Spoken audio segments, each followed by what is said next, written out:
Right, we are live. All right. Good evening, all my relatives, my dear friends, my dear family here at Good Medicine Way. I want to thank you for joining us again for yet another week. We survived the weekend. Just kidding. But I just wanted to just say thank you for joining us tonight and welcome to Good Medicine Way. My name is Upitit Daka. Um, it's White Star and Pawnee. I'm coming to you live from the ancestral homelands of the Caddo, Comanche, Kiowa, Owichita, Osage, and like I said, Kiowa nations. Just kidding. The Good Medicine Way comes to you from the land of the Tewa people, the Pueblo people. We also have our Dene relatives and our Apache relatives and our Nutri relatives represented in Albuquerque, New Mexico, which is my most favorite place to be. Eh? But tonight I am serving as your MC, and I just wanted to, like I say, I greet you all with the warm handshake tonight. So, but I would like to go ahead and pass this off to my brother Eshe for our opening or directional prayer. So go ahead and take it away, Eshe.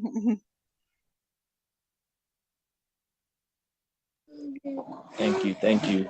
I was just trying to get my incense, my copal light lit here, and accidentally dropped it right when you were saying transferring over to me. So I was like, oh snap! Like got to transition. But anyways, hope you all are doing well. It's actually a really special day today.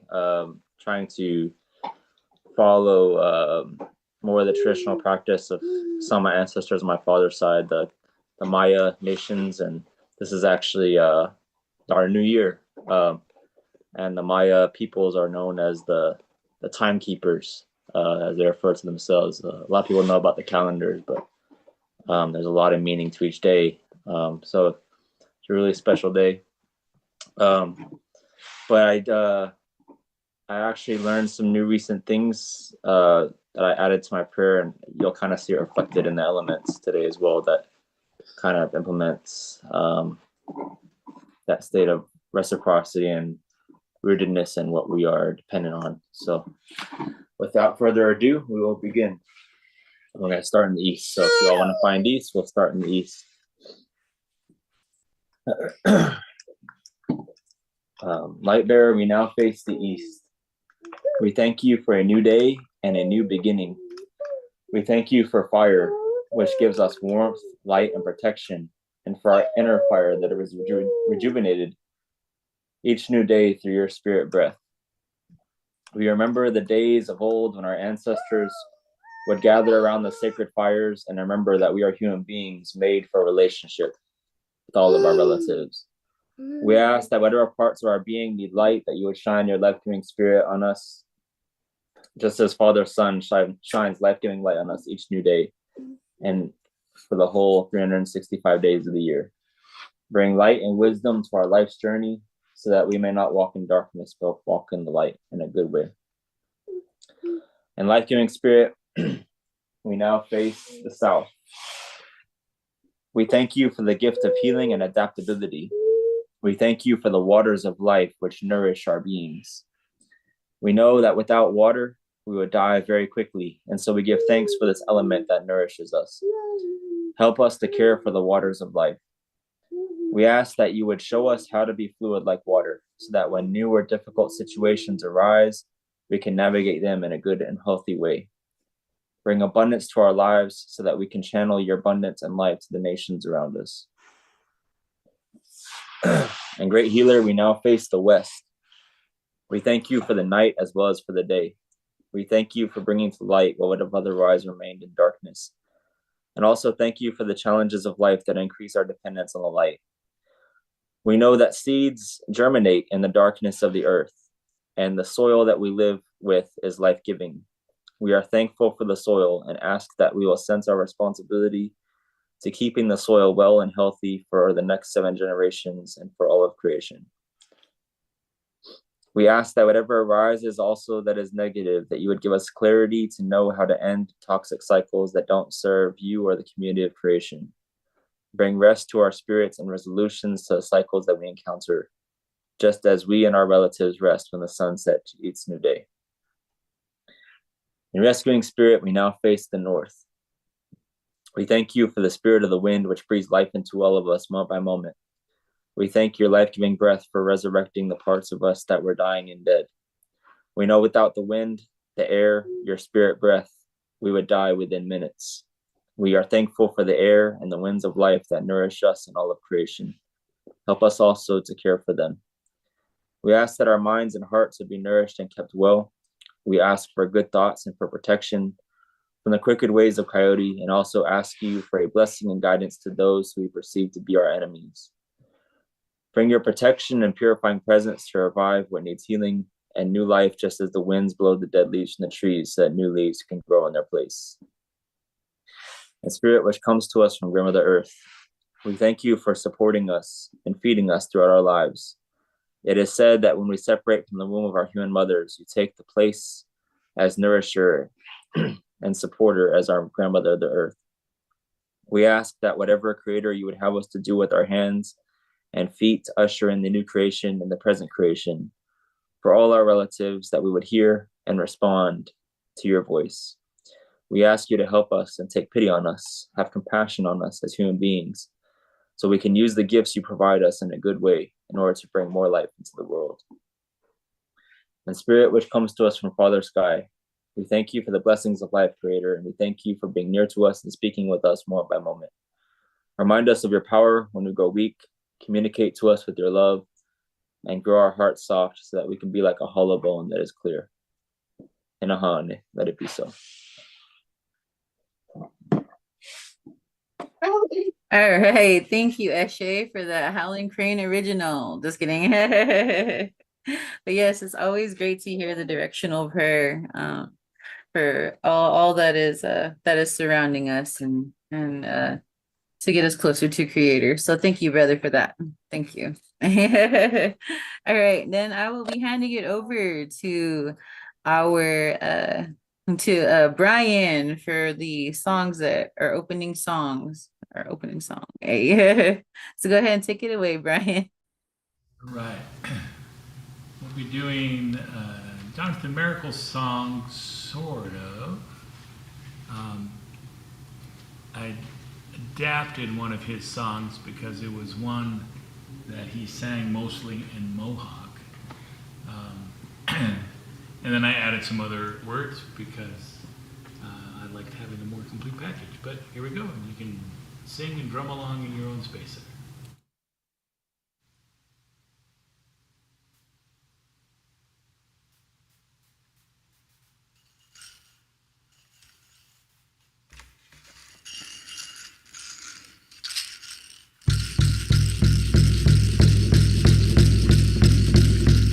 Yo way up, hey up, way up, hi oh yo way, hey oh hey hey oh. Yo way up, hey up, way up, hi oh yo way, hey oh hey hey oh. Savior chief, foretold is he, foretold is he.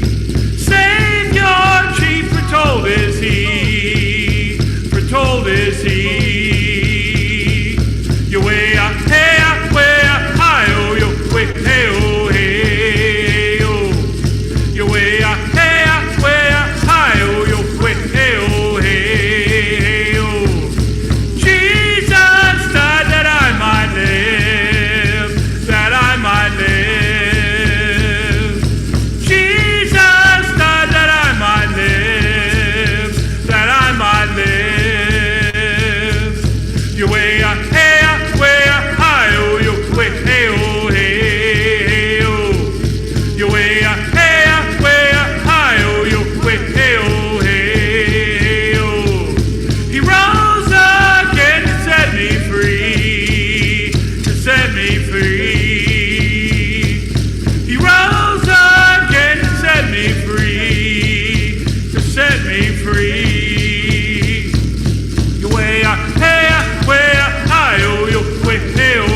Way up, hey up, way up.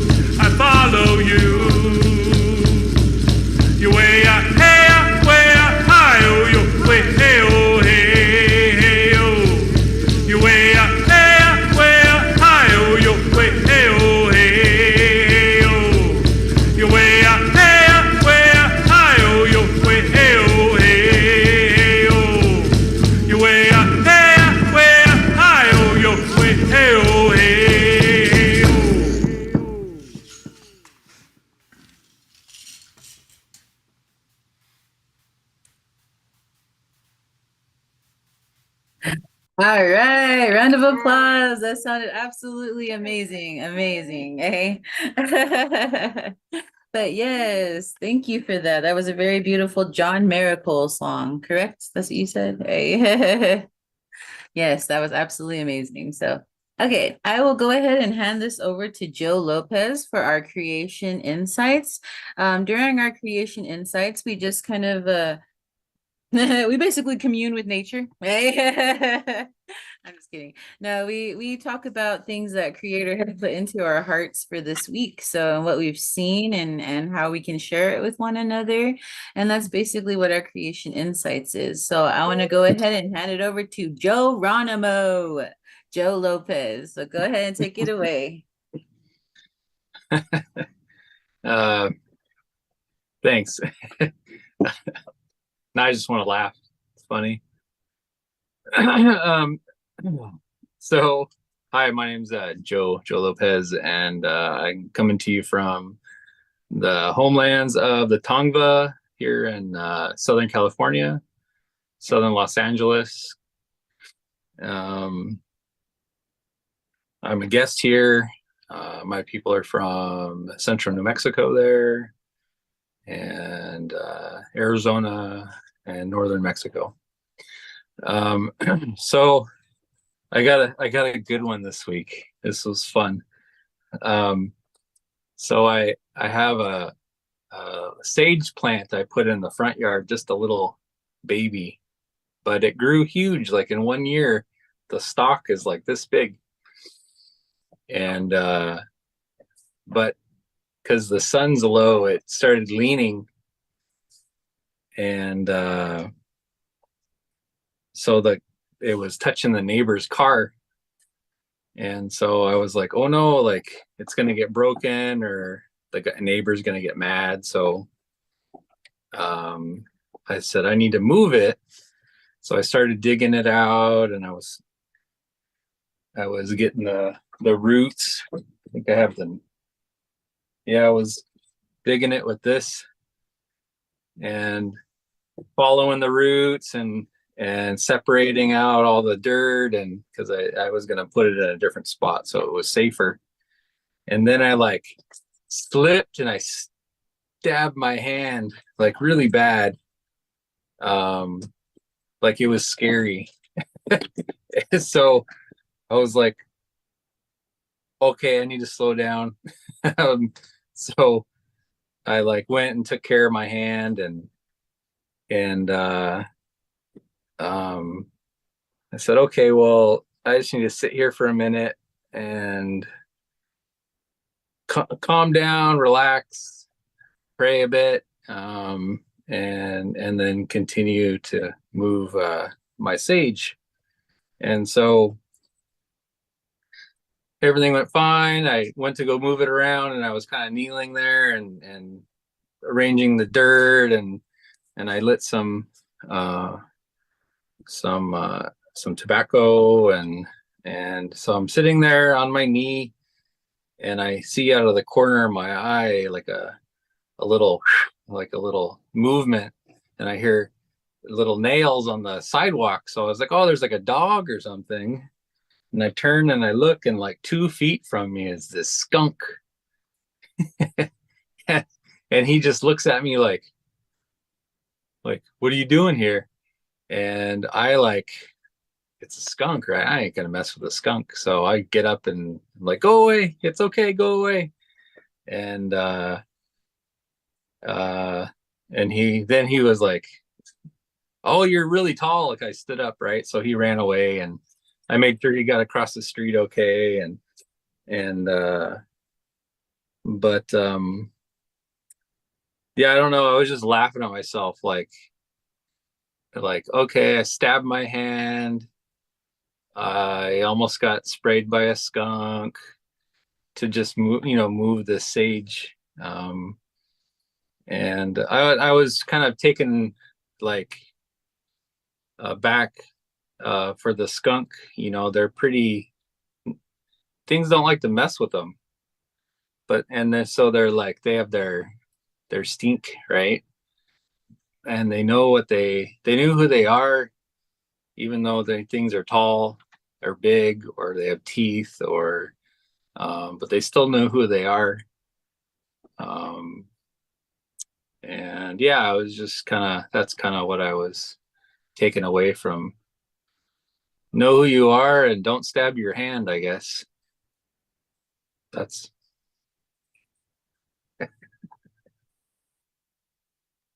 Hey, that's a good one, Joe. Hey, it's nice to see our animal relatives coming to give us a visit. Just kidding, coming to smell your sage and try to take your tobacco. Just kidding. I know I haven't seen a skunk for a long time, and this past weekend when I was traveling with my uncle to a powwow, we actually smelled a skunk, and I haven't smelled a skunk in Oklahoma in a while, so it's a good blessing when you smell that skunk. So, but yes, thank you, Joe. That was really cool. That was really cool. Acknowledge our animal relatives. Hey, and whatever the two pieces of advice you just gave us, say.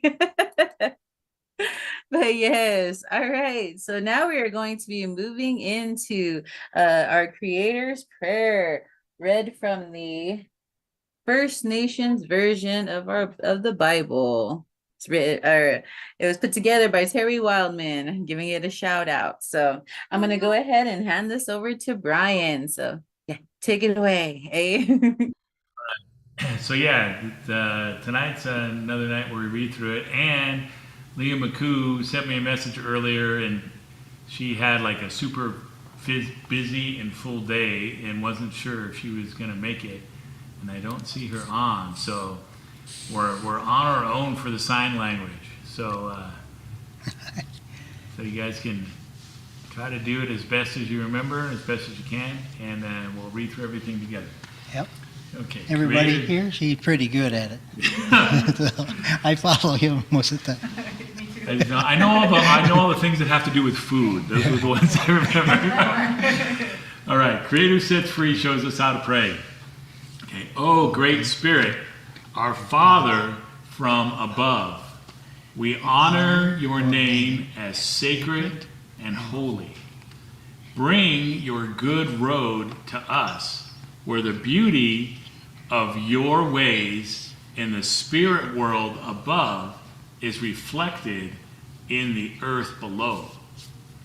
Provide for us day by day the elk, the buffalo, the salmon, the corn, the squash, and the wild rice. All the things we need for each day. Release us from the things we have done wrong. In the same way, we release others who have done wrong to us. Guide us away from the things that tempt us to stray from your good road, and set us free from the evil one and his worthless ways. Aho, may it be so.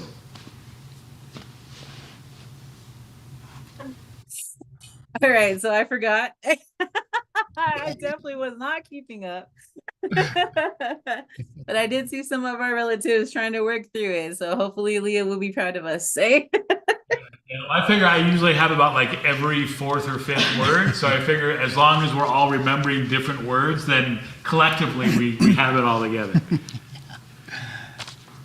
You're in good company up at Udaka, because I was just following Brian the whole time with the little Casey's. Okay. So maybe we should be a little ashamed. Just kidding. Oh my goodness, that was a good time. Kisa was like, "Good one, everybody, good one." So guess we did pretty good. All right. So now we'll be going into like our. Oh, go ahead. What were you saying? No, Sorry. I thought you were. Go ahead. all Sorry, right, we're having technical difficulties right now. Okay. Yeah. All right. So Yeah, now we're it's going to go into our announcement times, which will be our smoke signals. You know, back in the old days, the tribes used to communicate, bands used to communicate, clans used to communicate, whatever else we call ourselves. We used to communicate by smoke signals. So we're going to have our smoke signals and our giveaway time. So I'm going to hand it over to Uncle Casey for that time. So go ahead and take it away. And I'm so sorry, Uncle. Yeah, every little noise we make, it kind of interrupts. So and then there's like a 1.5 second delay. So that's the thing about using Zoom, which is sometimes conversations are so funny when people are trying to talk and then another person's trying to talk, and pretty soon I would just like to record that sometimes and then play it back to them. It's like, this is what our meeting was like with you guys. It's like, it's so strange. So yeah, today we got many things coming up. And also, actually, when you said your prayer at the beginning there, and I thought, the 365 days, hey, we got 366 this year? Yeah, so this coming end of this month here, we will have the 29th. We'll have an extra day here. And there's several people that have birthdays on that day. So they're not very old at all. They only get a birthday every 4 years or so. But I announced a couple of the things here. At the March here coming up, the 1st, 2nd, and 3rd, we have a group coming here that we're going to be hosting for them. And I've been invited to this, and we're going to go out to dinner with them as well. It's a group from Nate's. Terry LeBlanc and his son, Matt LeBlanc, are going to be leading us through IAI, Indigenous Appreciative Inquiry. You'll have to look it up on the internet, because I had to look it up too to find out what that was about. At first they called it AI, and I go, oh no, artificial intelligence. No, but it's appreciative inquiry. So check it out. We're going to be going to a weekend of talking with a group from all over North America here are going to be sharing with that. So pray for that. Next week, we're going to have Will Krischke is going to be our speaker for next week. And he's married to Megan, who was our speaker some time ago. She'll be on. So I tried to go down the list and try to get all the InterVarsity folks that I'm acquainted with. There's a few of them out there that I'll think I'll talk to them soon. There's Bobby Gray Eagle from up north. He'll share too. So coming in, a couple things coming up next month here.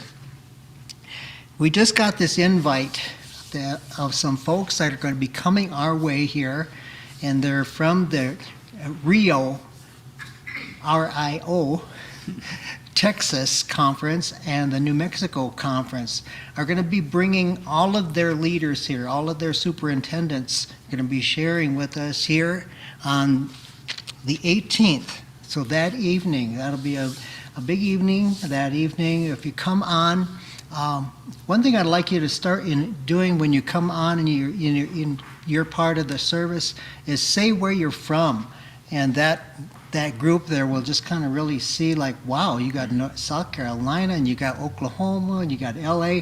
They're just going to get a eye opener that our ministry is all across North America. So think about that when you come on and you participate in our meeting. So that's going to be on March 18th, that evening. And the end of that week here is when Terry Wildman's coming in, and we're going to have our concert on Saturday the 23rd. So like I said, if you're in town or can make plans, it'll be a good time to join us that weekend. But if not, Brian and myself, we're going to try to set this the whole sanctuary up here so that we'll probably take over the whole place here and kind of make a giant C-shaped auditorium.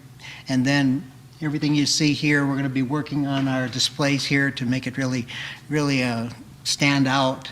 And we're going to live stream it too. How we're going to be putting that out on Zoom and Facebook and For the Terry Wildman? Terry Wildman. Yeah, we won't have a Zoom session, but we'll do live streams for sure to YouTube, and possibly to Facebook also, if I can figure out an easy way to do the Facebook part of it. Yeah. But we'll for sure be streaming to YouTube and probably Facebook also, but there won't be an actual Zoom group session, so it'll just be viewing the broadcast of the show, basically. All right. Well, hope you can join us on that. So that's going to be happening then that weekend. So that's what I got coming down the pike here a little while. So anybody else got anything? Laura, you got two. You come up here. You can pull that chair a little closer too if you like it. There, go there.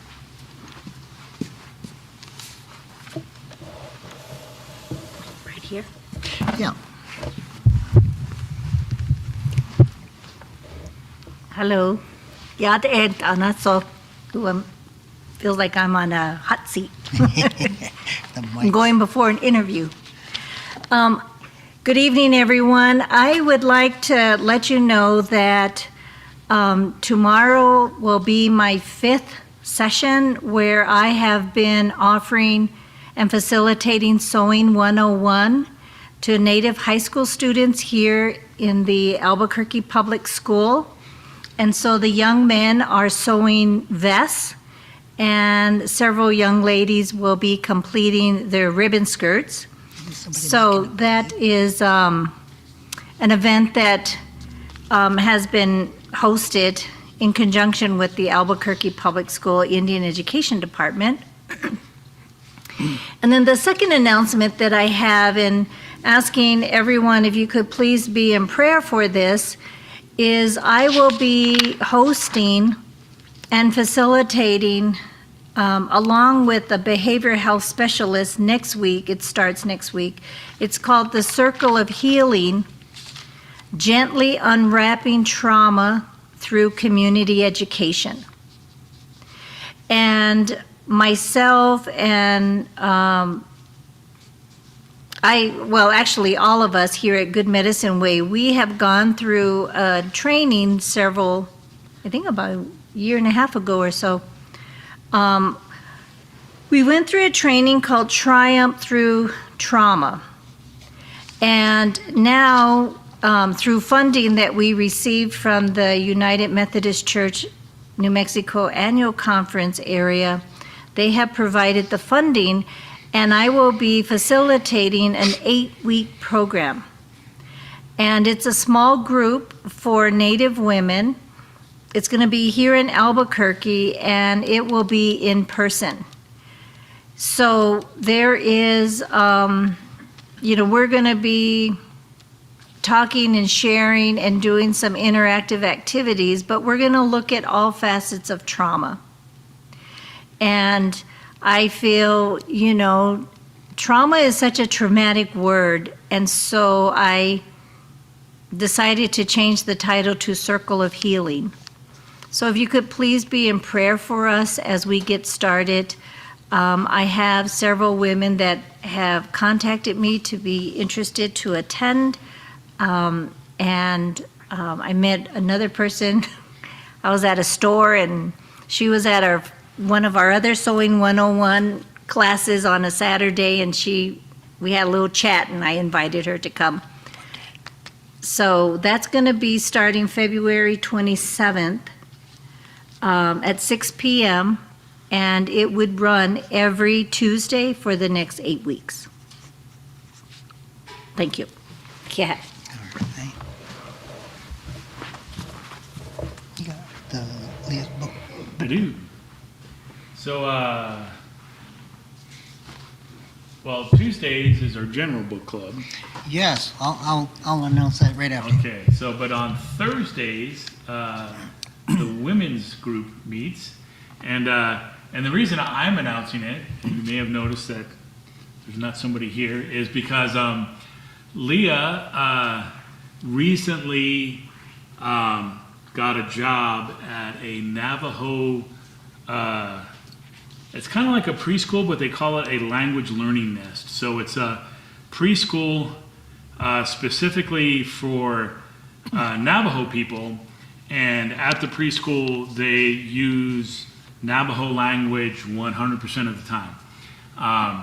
And so it's been a really great job opportunity for her, but having a full-time job now has made her life more full. And so she was needing to kind of pare down things in some places. And she was also had been praying a lot about how to create opportunity for other people to step up in Good Medicine Way. So for those two reasons, she's decided to step back from her involvement in Good Medicine Way directly, so she won't be part of the our gatherings for a while. I imagine at some point she'll just start coming back as a kind of in the crowd person. But she wanted to totally step back for a while because she felt like if she was here, we were going to keep asking her to do stuff, which is probably true. So she's just going to completely step back from a little while for that. So that does create some opportunities, and there's some administrative stuff that Leah was also doing as part of being on volunteer staff with Good Medicine Way. So if there's things that you would like to do during the Good Medicine Way service, this is a great opportunity because there's space for you to step in. Or if you have some administrative skills and God's been putting it on your heart to use those for a good ministry or nonprofit, there's some opportunities here too. So if any of those apply to you, definitely get a hold of myself, Casey, or Laura, and we will we'll talk and see if it's a good fit. But one of the things that Leah would normally do is announce the women's book study, which she is still going to be part of. So she'll still be involved in the women's book study, but that's on Thursday nights at 7 p.m. And it's a Zoom session, and the Zoom link is always posted on our Good Medicine Way Facebook page, so you can get it there. If you have trouble finding it, again, just email us and we can get you the link directly. But they're going through the book by Kate Armas called Sacred Belonging. And it's kind of set up as kind of a devotional sort of format. So each week they kind of go through one of the devotional segments.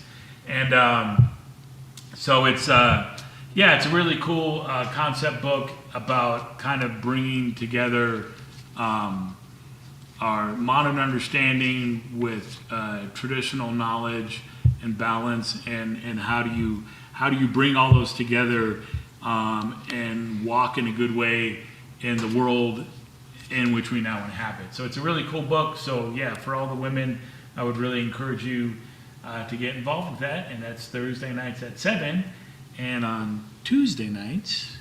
Yes, trying to find something here as well. Yeah. If you follow some of my posts that I put out there is a Lenten program that's Nate's has put out. It's called Indigenous Visions of Lent. And you can download that and you can follow along week by week an Indigenous perspective by many of the professors of Nate's that have been up. So look at that. That's on my Facebook. I think you can go there and you can download that. It looks like a book, but it's I wish it was. They would have put that out. But it's a downloadable. You can participate in this through Lent. So also, we're going to be starting this book tomorrow night. It's already come to the 20th already. So 6:30 tomorrow night. There'll be a link on Facebook where you can go and connect with us, and then we'll be just kind of like just a little bit of the journey of where I got to this book, and then we'll start into the introduction. And then there's because I use this when I do teach, and it brings out a lot of good things, because I more than what's in here is a lot of my personal experience. So as I go through you might be one little section, but there's other experiences that also happened during that section that I wrote about.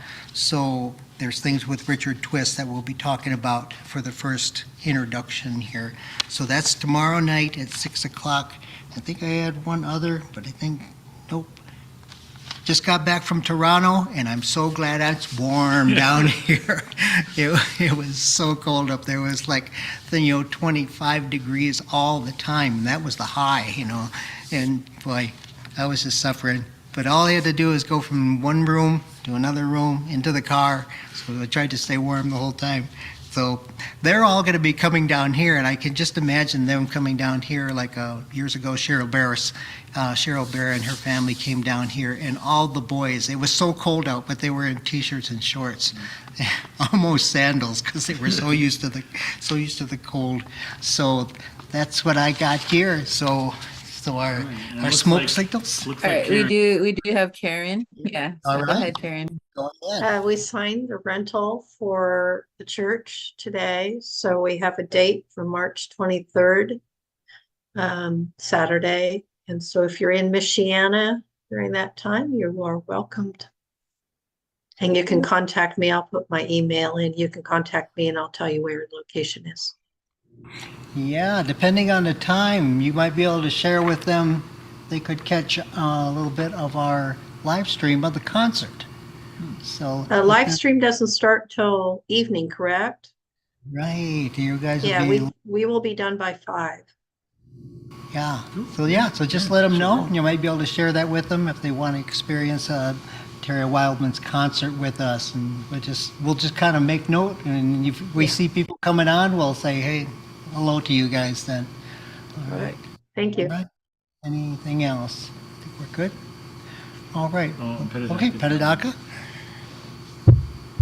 Okay, I wanted to share a little bit about one of our relatives here who is a published author. His name is Namar Newson. He has a book available on Amazon. I believe it's $10 for the Kindle version and $20 for a hardcover. But it is From the Juke to the Church: The Spiritual Journey of a Black Cherokee Bluesman. So big round of applause to Namar. Yay. And be sure to grab a copy of his book because I'm very excited. I ordered mine last week, so I'm still waiting on it to come in. But yeah, Namar. Woo, woo, woo. Okay. All right. Yeah. Well, all right. We got our giveaway time. If you ever notice in our service here, we have a blanket in the middle of our circle out here where we'll take our giveaway and share that. It'll be a different experience with our guests that are coming here from the different conferences. So we'll see because they're used to their regular way with offering plates going up and down the aisles, that kind of thing. So it'll be different. So sharing with them is going to be very experiential for them, a whole different way. So Brian, we have a couple. Yeah, and we have our QR code blanket that we put up. That it has a QR code that will take you to a. You don't have to have PayPal to use it, but it's a PayPal sponsored interface where you can, with any kind of plastic or digital currency format, you can do a donation that way. And then the links to that are also posted at the top of our Good Medicine Way Facebook page.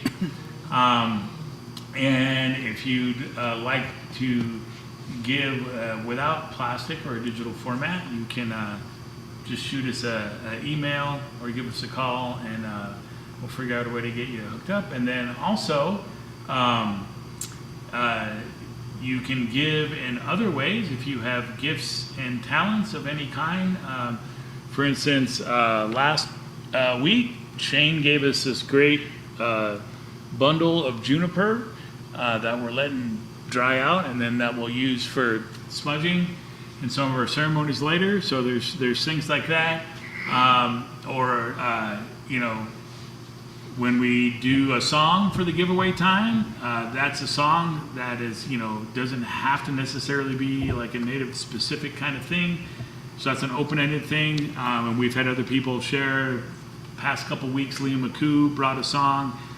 So if you have a song, or if you have a song that you want to share during the normal time, or if you have other gifts and talents that you'd be like, man, I can do this thing. I'd like to figure out a way how to bless you guys with that. Just get in touch with us, and we'll figure something out. But All right, going with that, I'll put up the QR code blanket, and then speaking of Namar. The song that I'm going to do is actually a song that was written by Glenn Kaiser, who is another blues musician who came down here and did a concert with us a while back.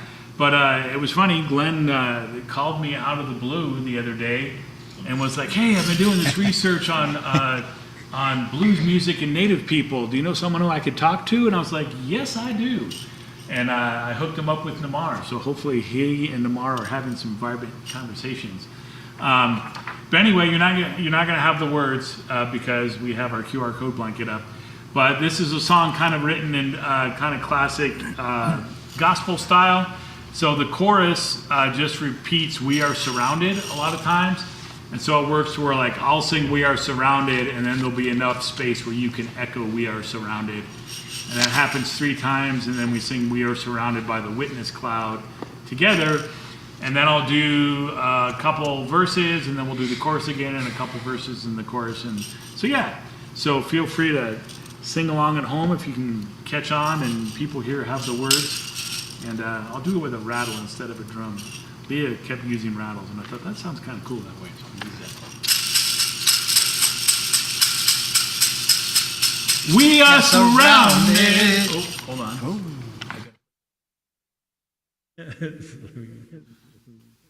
Okay.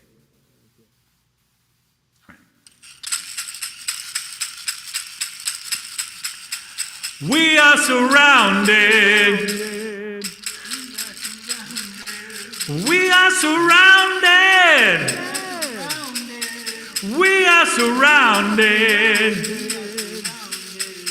We are surrounded by the witness cloud. Yeah, we are surrounded. We are surrounded. We are surrounded. We are surrounded. We are surrounded. We are surrounded. We are surrounded by the witness cloud. Now he's in the fire. He's in the rain. He's in the den of the lion. All the same. He's the holy God, and he humbles the proud. We are surrounded by the witness cloud. Fire in the nighttime, fire at night. Well, he separated darkness from the light. He's the still small voice and the thunder loud.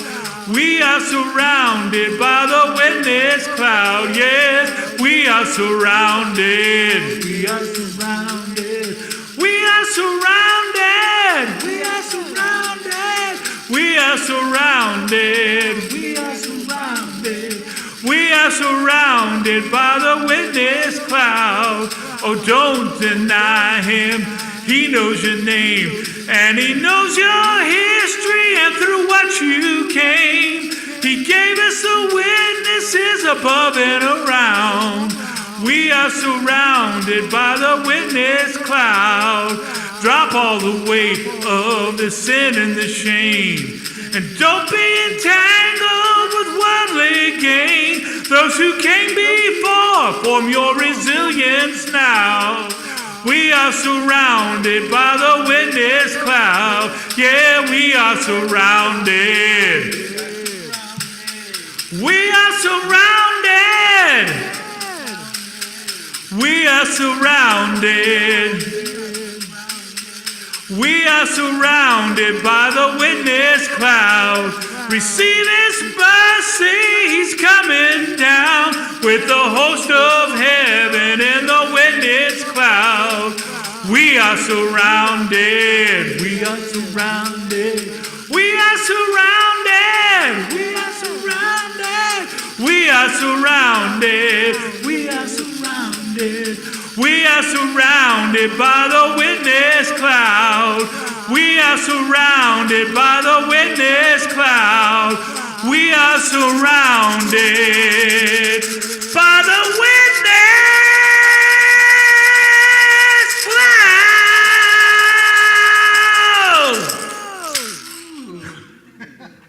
All right, I won't do that every week. Oh yes, that was great. Big round of applause. Woo. We heard everybody singing. Hey? Yeah, a little more practice will be better. So. Yes, that was great. That was great. I really enjoyed that. That was awesome. Hey, had me dancing. Woo, woo, woo. Hey. All right. So now I'm going to hand it over to Donna Anderson. She'll be reading Creator's Word. The scripture for tonight is Ecclesiastes. Ecclesiastes, yeah. Chapter 3, verse 11. Ecclesiastes, chapter 3, verse 11. So go ahead and take it away, Donna. Okay, so just verse 11, correct? He has made everything beautiful, appropriate in its time. He has also put eternity into their hearts, but no one can discover the work God has done from beginning to end. I know that there's nothing better for them than to rejoice. Continue on. That's just 11, right? Or read the whole. Just 11, I believe.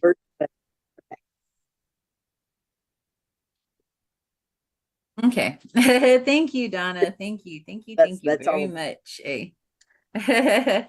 All right. So now we'll go into a stillness time to prepare ourselves to hear from Richard Silverman. So I'm gonna Brian will be playing the Native American flute, and we'll just take this time to center ourselves, take nice deep breaths, get our minds prepared so we can receive the word that Creator is going to give to us through Richard Silverman, or Silversmith. My apologies, Silversmith. Sorry. Yes, so go ahead and take it away, Brian.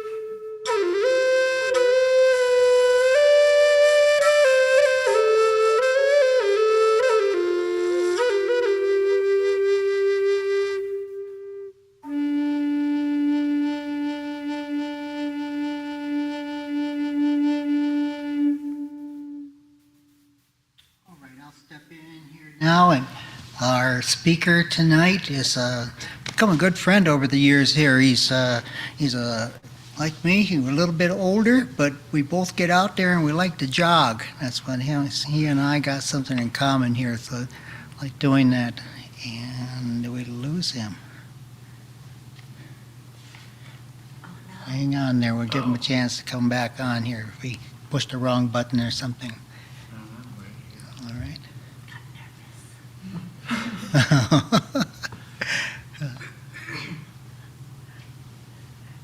All right, well, continue. He's got a long history with working with Native people. He's been a pastor for many years up there in Denver.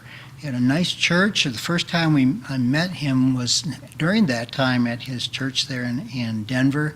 It was the same time that attended the Denver March Powwow, and it was pretty cool. And I didn't expect it, but at the Denver March Powwow, he arranged it so that I could do the Sunday morning service at the Denver March Powwow. And it was an early morning that people came out. They're used to going to services, and we shared.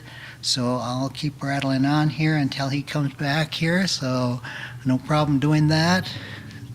But Richard has been a speaker. He's been a presenter with the Nate's Indigenous Pathways group that meets, and that's coming up also. That's coming up here this June 6, 7, and 8. It's going to be in Sioux Falls, South Dakota. So we try to rotate back and forth between Canada and the United States, and you do even have one overseas where they're going to be having the conference, the symposium is also going to be in Australia coming up. So they try to do their version down there because they have many different cultures in that area. It's a big continent, and you wouldn't believe it, all the activity that's happening down there with the Australian Indigenous folks. So you don't see him coming on yet? I don't know, you got a phone number for him? Yeah, let me check here real quick. I did call him.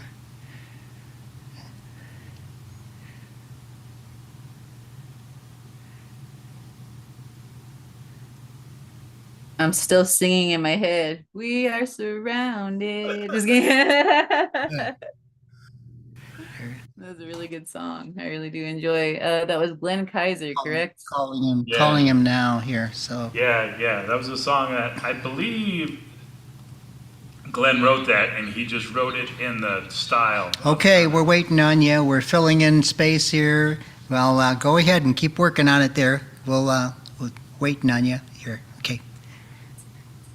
Everybody say a prayer for their technology. Yeah, Send for our their- prayers for their there. For internet your connection. internet Whatever's connection. going on. It'll all will work out. So just got a hold of him here. And yeah, he's right there next to another man that is Silver Nail too. He's a friend that we have up there in Grand Rapids, Michigan. So he comes on every now and then. I talk with him, and when I go to Michigan, he's there. So Richard Silversmith and Richard Silver Nail. So that's coming. But Richard also he is also involved, and he's been an elder speaking with the group from InterVarsity. He's been asked to come on there with as an elder and speak, and his wife Susie has also been a very good speaker with that. I worked with them in Denver when the InterVarsity was happening with their with Jesus Eat Fry Bread program, and Susie came on and she told about her story of how boarding school, her experience, and how she handles that years later. And now she has the voice now and talks about it very openly, and how it affected her life and how it affected her family. So come on, Richard, waiting on you. So Mr. Silversmith is Dene, or is he from a different tribe? yes, he's Dene. He's living out here in the Southwest with us right now. He's living with family up in Kirkland, New Mexico here. That's just west of Farmington, New Mexico. And people know where Farmington is, so Kirkland's there. So he's liking it out here, but they get a lot of snow. Yeah, if you know Darlene Silversmith, who is on every once in a while, and I think she participates she's in on the women's group a lot. she's on FaceTime right now. Oh, she's on Facebook Face- right now? Face- Yeah, Facebook. so that's actually Richard's sister. So yeah, so they're living out in the same area. Oh yeah. Yeah, but you know, he might be on the res internet, so you know, if it's windy or snowy out there, that You know, could we be, might that could be an we issue. may have to go to Plan B here. So, Petadaka, you got to take the message now. Well, we can open it up for just some discussion beforehand. Can I? Oh, Sure. here. Laura's coming back on here. Hi, while we wait for Mr. Silversmith to come on, I just really feel compelled to open up a discussion or a conversation with everyone about what this time of Lent means to you. And I bring this up because this afternoon I had a conversation with one of my daughters. She's living in Michigan, Nijone. And, you know, she's going through a time of transition, and that kind of sort of blended into our conversation. And then just listening to the message from Pastor Nima a couple weeks ago about Lent is an expression, as I understand, a time of repentance, reflection, renewal, and celebration. And that was part of my conversation with my daughter today as she looks to exploring more during this Lent season. And I too am doing the same in my own personal Bible study. And I think because we're like coming at the end of winter time and then beginning in spring, that we're in a state of change. And with this Lenten season, I just wanted to open up a conversation with anyone here tonight as we wait for Mr. Silversmith to come. But and when he comes on, we can end the conversation. But I just really felt compelled to kind of open up that conversation.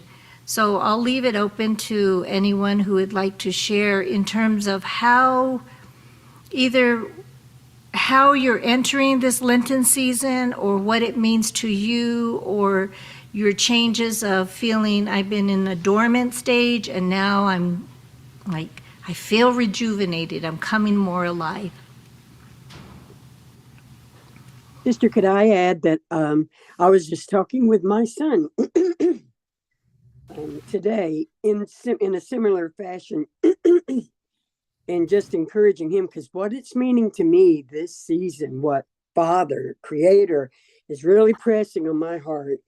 And I was reminding him, and I'm reminding myself as we remind ourselves, Holy Spirit comes and lets us share with someone, our children or whoever.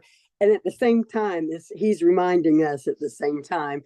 So, but it was about at this time to remember that to just try. I really sense this sense of finding the opportunity, or it doesn't even mean finding the opportunity. It means like when you're sitting there, we don't have to do this, or we don't have to take that minute or let that moment learn and remember. Let our ancestors, the great cloud of witnesses, excuse me, let them come and teach us what it meant to be quiet, to be still, so that Creator and the Holy Spirit can just cocoon around us, even if it's only for a moment or a second. Creator is not bound by time. So what seems like maybe insignificant to us can mean something completely that continues to manifest in our lifetime, because we're still long enough to let it go through the spoke to the wheel as it goes around, and they line up and then they go back around. But anyways, it's a challenge in this world I challenged him, because he was like, well, Mom, I need to come. I'm going to bring you this, and I'm going to do that. We want to be the good son, Philip, take that time. But I challenged him. I said, you know what? Today, I think let's just be in our cozy, posy place.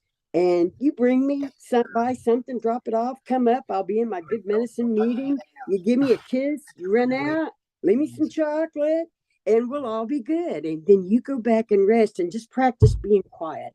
So to me, ultimately, Creator's just reminding me, and I'm experiencing, because in another reminder that while the heavens are open during this time, it's a wonderful time of light and love and grace and new things happening.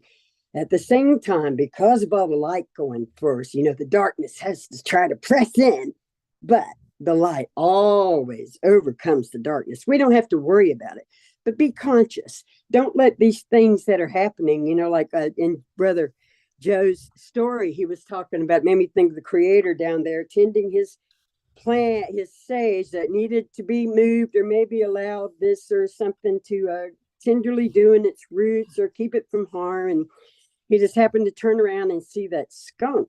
And that skunk kind of made me think of us a little bit. And, according to how Creator is, and he's big, like Joe said, when Joe stood up, the skunk was like, well, you're really big, but I know who I am and I know what I got. And, my stink is bad. So I don't have to be scared for you. But that stink in the opposite direction is the gift he's given of protection. So we can remember that what covers us is the blood, and that smells to Satan. And, so just remember that as we're practicing and trying to, we don't have to be, I've always had this warrior sense of spiritual warfare, but a lot of the time, spiritual warfare is being still and quiet so the Holy Spirit can move. So Thank thanks you. for letting me share that, sis. Awesome. You're welcome. And I'd like to now, if we may, turn it over to Mr. Silversmith. It looks like he's back on.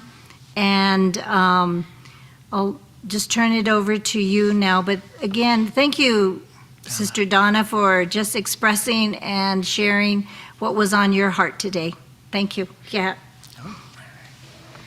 All right, we got Richard. I introduced you with a little extra stories that I had about you and fill time, so it's all, you can take it now, Richard.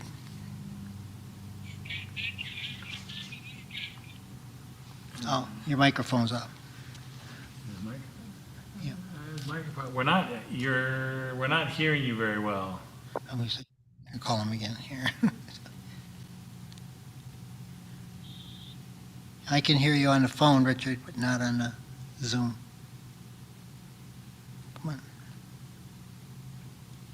Maybe he's on a...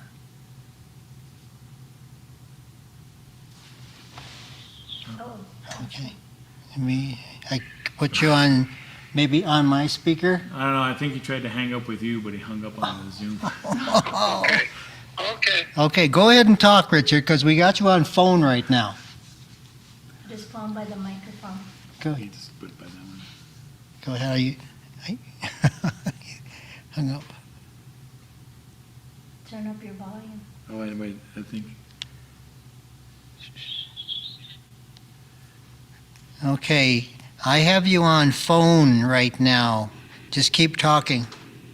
Okay. Okay, we can hear you now on phone. We'll put you by a speaker right now so we can hear your message.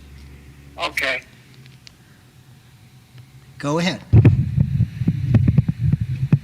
Okay. I can't see myself. Right. But, well, I'll do the best I can. All right. Thanks, Casey, for inviting me. I completely forgot all about this appointment that I had until a couple of days ago. I was thinking while I was getting on Zoom, where can I get the best signal? I live in a rural part. I am 7 miles southwest of Crown Point. There's no Wi-Fi here. So hotspotting this meeting. So I thought I have it in my workshop.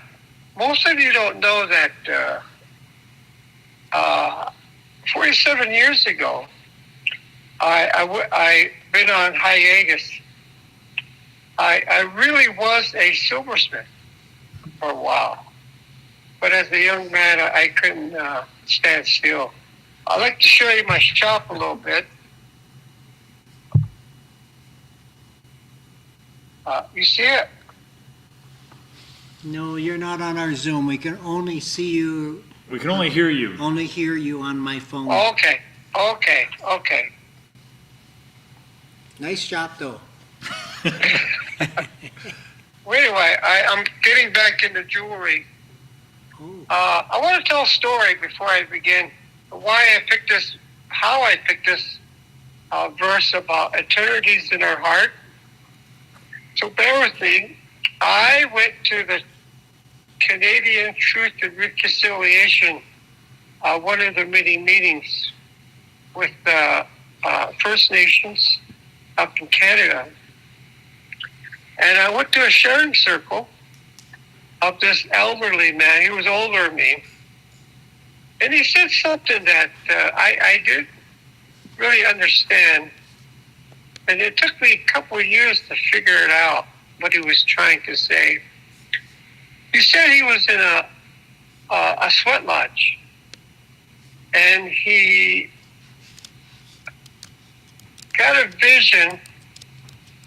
And his vision was he was connected to another elder, like in South America, during this sweat lodge vision. And I was trying to understand it. Did he have a cell phone in his sweat lodge? I don't understand. What is he trying? It took me a couple of years to figure out that all elders of indigenous people get to a point after their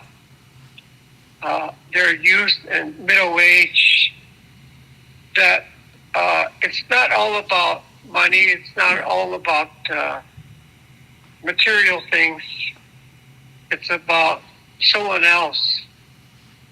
And his vision and the other elders' vision, and I'm sure it's Casey's too, is to build up, empower, encourage our youth, to edify, to uplift the youth, to make it a better world. But sometimes we've been tripped up by the ruling class, the denomination, the powers that be, who say your indigenous spiritual ways are wrong or bad. And being in a historical trauma boarding school, that doesn't help us to be self-governing, self-theologicalizing, and self-supporting in our in First Nations indigenous ways. So I started writing. I thought I could reach more people. I'm a pastor emeritus. I do preach here and there in our denomination. In fact, I was in Albuquerque teaching, and but Casey wouldn't know this, but I'm a facilitator for a group called Healing Hearts Transferring Nations. To best explain that, you might type that in, Healing Hearts Transferring Nations, HHTN. It started out of Rwanda, 1995, 1994, when 500 million people died because of the war between the Tutsis and the Hutus and some other. It was just over tribal. So this Healing Hearts Transferring Nations is a healing exercise, immersion, and so I've been part of that team. It's kind of like it's a Christian thing, but it's also mostly about healing, which, of course, our people need. And my whole life, including my wife Susie, we're all about healing. As a commission emeritus pastor, I'm here to uplift and to encourage and to edify the youth, and not so much criticize. And so I wrote a series of articles I'd like to share with you. I write for a denominational blog called Do Justice. And you might type that in someday and read my articles. And I also start a Facebook blog called Musings from a Spiritual Navajo Elder. And I wrote, a week ago, I submitted an article to Navajo Times called Spirituality and Substance Abuse. I'm recovering alcoholic after 36 years. It took me a lifetime to write that article, but I will read that later. I'd like to read this article called Honor Beats from this blog called Do Justice. It's a published article, columns. I guess I'm a columnist, but which is surprising to me because I am not the brightest color in the coloring box that I could write. The The reason I picked these 3 articles is because I got comments about them that people like them. I really don't know what people like, but I'll read this. It's not very long, and I'll tell you why I wrote this. When I was in Denver, I was a pastor up there. I told my group that we can't be too Navajo, although there was a lot of Navajos on our board, church board, because there was a lot of Plain Indians and there's a lot of powwows. Up there, at the drop of a hat, you could start a powwow. So a lot of our church events, we would compete with powwows. So I'm going to read this. I hope I don't put you to sleep. It's called Honor Beats. And one word I want you to look for is, let's see here. Well, I'll get to it. And this, my brother-in-law, who is Hickory Apache, told me about this, and I looked it up and I wrote about it.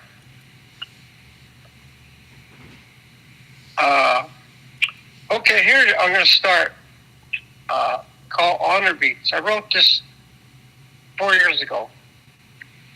Raising our hands is an upward expression of an inward posture. God permits us to respond in many ways as we worship and pray to Him. A healthy spiritual life and worship life will seek a balance in our posture. Why do we raise our hands? It is to show how we are inspired by the beautiful creations of our Creator while giving gratitude. We raise our hands to proclaim the strength, victory, and the mysteries that we have over evil, and we raise hands to ask God to be of service to Him. In Indigenous dances, dancers also raise their hands in worship to God. During a powwow song, accented drum beats are called honor beats. The stronger, louder, and slower beats heard in the song, you can watch how the dancers react to the honor beats of the drum according to their style of dance and regalia. In my case, drummers and singers respond to the enthusiasm of the dancers in the circle. During the honor beats, dancers lift their fans to show their appreciation for the Creator's blessing. They bless the people, the earth, the sky. Some raise their staff to the sky. Dancers acknowledge the honor beats in different ways according to their style of dance. Traditional powwow Native American traditional dancers wear long, beautiful buckskin dresses or tray cloth adorned with beautiful, meaningful designs made from bead, quilt work, shells, and ribbon. Powwow drummers and singers celebrate the music to watch the dancers move in culture celebration of their heritage. I am mystified by the negativity, but many Christians find Indigenous dances objectionable and irrelevant. To be honest, I am mystified by the negativity since our Sacramento Church embraces so many other art forms in our liturgy and churches. However, many records exist of prohibition and dancing by leaders of most branches in the Christian church for such reason as the association of dance with paganism, including traditional powwow music. Perhaps some offend Indigenous people and find traditional powwow music detestable and irrelevant because they do not understand the culture and dance. Even Apostle Paul, when discussing with Greek philosophers on Mars Hill, found links rather than differences. and he never told the philosophers they were evil. Paul's writings are abounding with example of his method of contextualization. He carried a universal message of good that demonstrated people do not need to change their culture in order to find Christ. Jesus can be found in articulated equality in every culture of the world, including indigenous people. We should aspire to never, by the word or deed of us, cause any impediment to the word of Christ. So that by all means he may save some. It is never our own benefit that we seek, but always the profit of the many that will be saved. Has not God also set eternity in the hearts of all eternal people? Can we begin to see that when a dancer responds by raising their hands during an honor beat, it is part of a liturgical dance, liturgy dance, because God gave indigenous people a life bound by ceremony, ritual, community, traditions in order to show a special giving and receiving of his grace. The end. So what I wanted to focus on was the liturgy. Is it a power dances like a liturgy dance? That term liturgy is usually a very European Christian word, but I put that in to remind who owns Christianity words, who owns the understanding. And of course, this document is to non-natives. So I always say it's a question. And it's a question not only to Native Americans that we should be bold enough, we should have a theologically understanding to say, use the same words as European Christianity in our presentation of our culture. Let's not be ashamed to use these words. In other words, I'm trying to get rid of European baggage and ministering to our native people.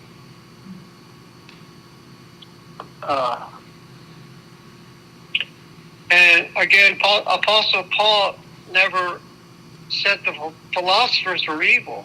He did it in a good way. That's how he spoke to philosophers. And he didn't put people down. So this article is written to non-natives that to make people.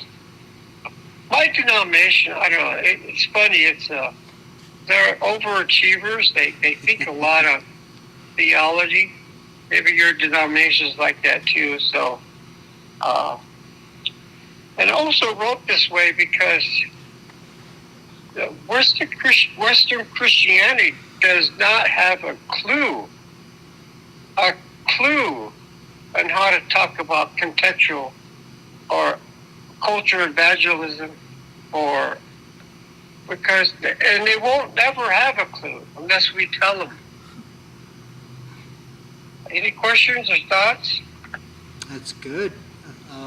We do open it up for Q&R when you're finished, and I'm sure people will have some because you're okay. You're speaking our language, and you got a lot of good material there, Richard. So Okay, I have another one if I haven't put you to sleep. This is on my Facebook page. Again, these are the top hits that I got comments on. Go ahead. When I am facilitating workshops in the United States and Canada, typically a non-Indigenous Christian leader would ask you to do an invocation a smudging ritual before the conference begins. The ritual of smudging is customary with Indigenous people and public. Corporate smudging is not common with Southwest Indigenous people. However, there are forms that link smoke with spirituality in ceremonies with tribes, including Navajos. Smudging is the ritualistic burning of aromatic herbs and plants resins in a shell or clay bowl, while prayers of gratitude, worship, and well-being are said aloud. The smoke is traditionally fanned using an eagle feather and directed over a person outside to bless them. At one of these smudging rituals, a non-native theologian questioned me up and down about smudging, and can I explain using systematic study of the nature of the divine and religious belief. Well, I gave him a couple of scripture verses of how incense is practiced in Catholic churches, Judaism, and branches of Christianity, such as Eastern Orthodox, Anglican, and Lutheran. What I really wanted to say to him was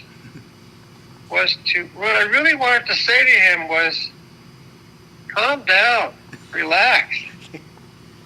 I said that Indigenous people are comfortable with the mystery. We do not have to answer everything to the utmost limit. I think what he really wanted was to elevate his intellectual ability to comprehend God's truth as the main way or the only way for me to relate to God. He used his theological pride as a spiritual standard for making critical judgment and saw me as a spiritual immature who knew less than himself. I confess that I struggle with intellectual pride in myself. I never went to college, so I had to work even harder to feel adequate by reading lots of theological books that feel equal to a seminary-trained person.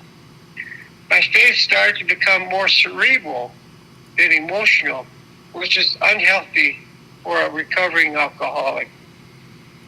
We should be grateful to God for the intellectual gifts of the Christian tradition, but we cannot be blind to the very real temptation of loving the gift more than the giver. Have we loved our theology more than the God they point to?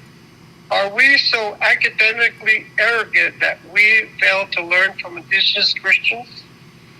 Have we also idolized our theological system to the point that we cannot even examine it?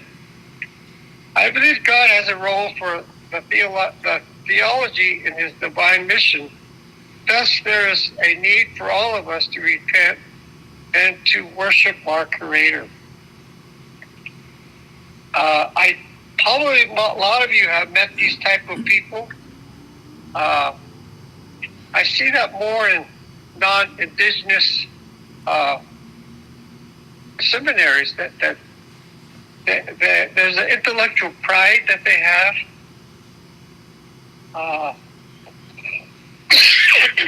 And that concerns me, so I wrote this article. In this article, I also asked the question. A lot of these are questions. Are we so academically arrogant that we fail to learn from Indigenous Christians? So I don't tell them that they're wrong, or I ask them to ponder, to reason, and consider, as Apostle Paul has said in his writings, is to consider, ponder. You know, it seems funny that Jesus spoke in parables. There was no right or right or wrong, but I think Jesus wants us to consider, to ponder, to reason, and that's on purpose. So I got a lot of hits on this, especially from Native Americans.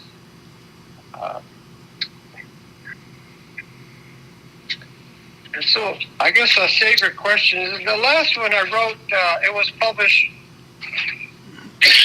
last week in the Navajo Times.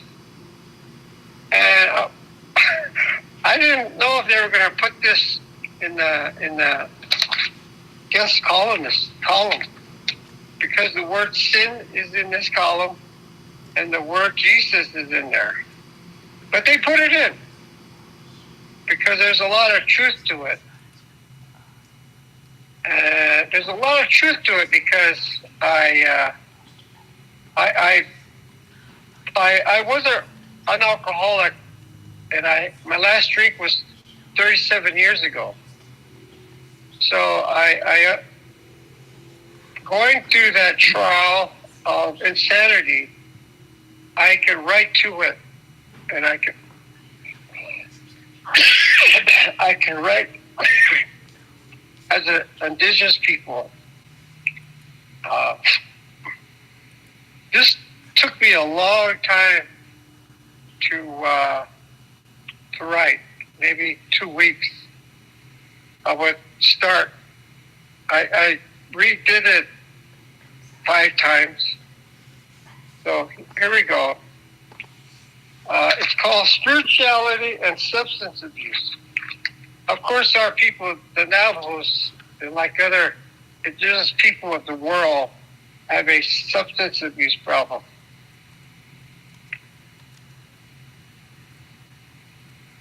Spirituality is a quality that all human beings have. It is the lifeblood of being human. Thus, the emphasis should not be placed on getting it or becoming it or even growing into it.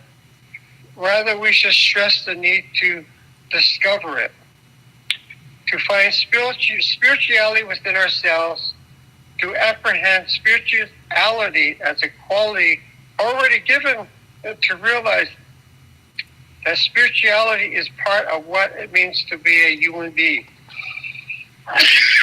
Spirituality is already a gift and never an achievement. This is the sense that I see in Native American values as completely spiritual because it deals with the central question of life. How should we live as human beings? How should we react and grow as human beings, or as the Navajo people call human beings, 5-fingered people? This essential ingredient of spirituality is that which stops us from being merely human. And I use that word merely not as an insulting way, but rather to emphasize our distinctive human qualities that make us special.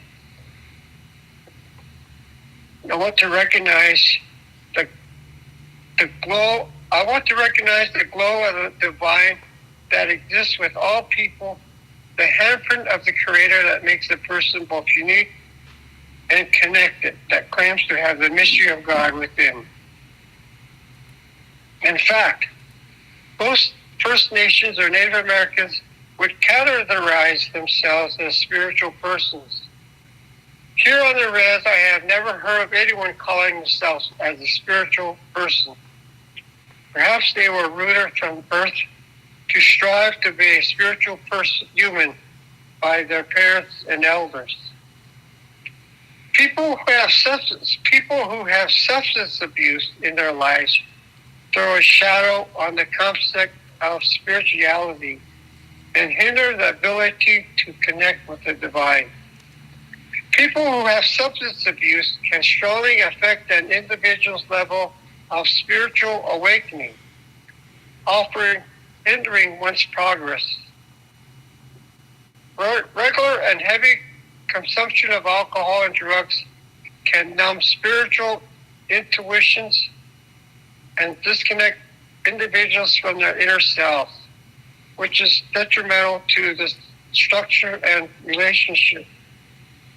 As a recovering alcoholic, this means that I must painstakingly commit of my misery and danger of my shortcomings, which I spare no cost to obtain forgiveness of it. A broken spirit and a contrite heart are those in which sorrow and afflictions have done their work, and the stubbornness of pride has been replaced by the humanity of penitence. Abandoning drugs and our inflated ego can lead to improved consciousness, enhanced spiritual connections and awakening and salvation. I hope we will all cry out to the one God who will transform all of us from ourselves to make us like Christ. So, what then is spirituality?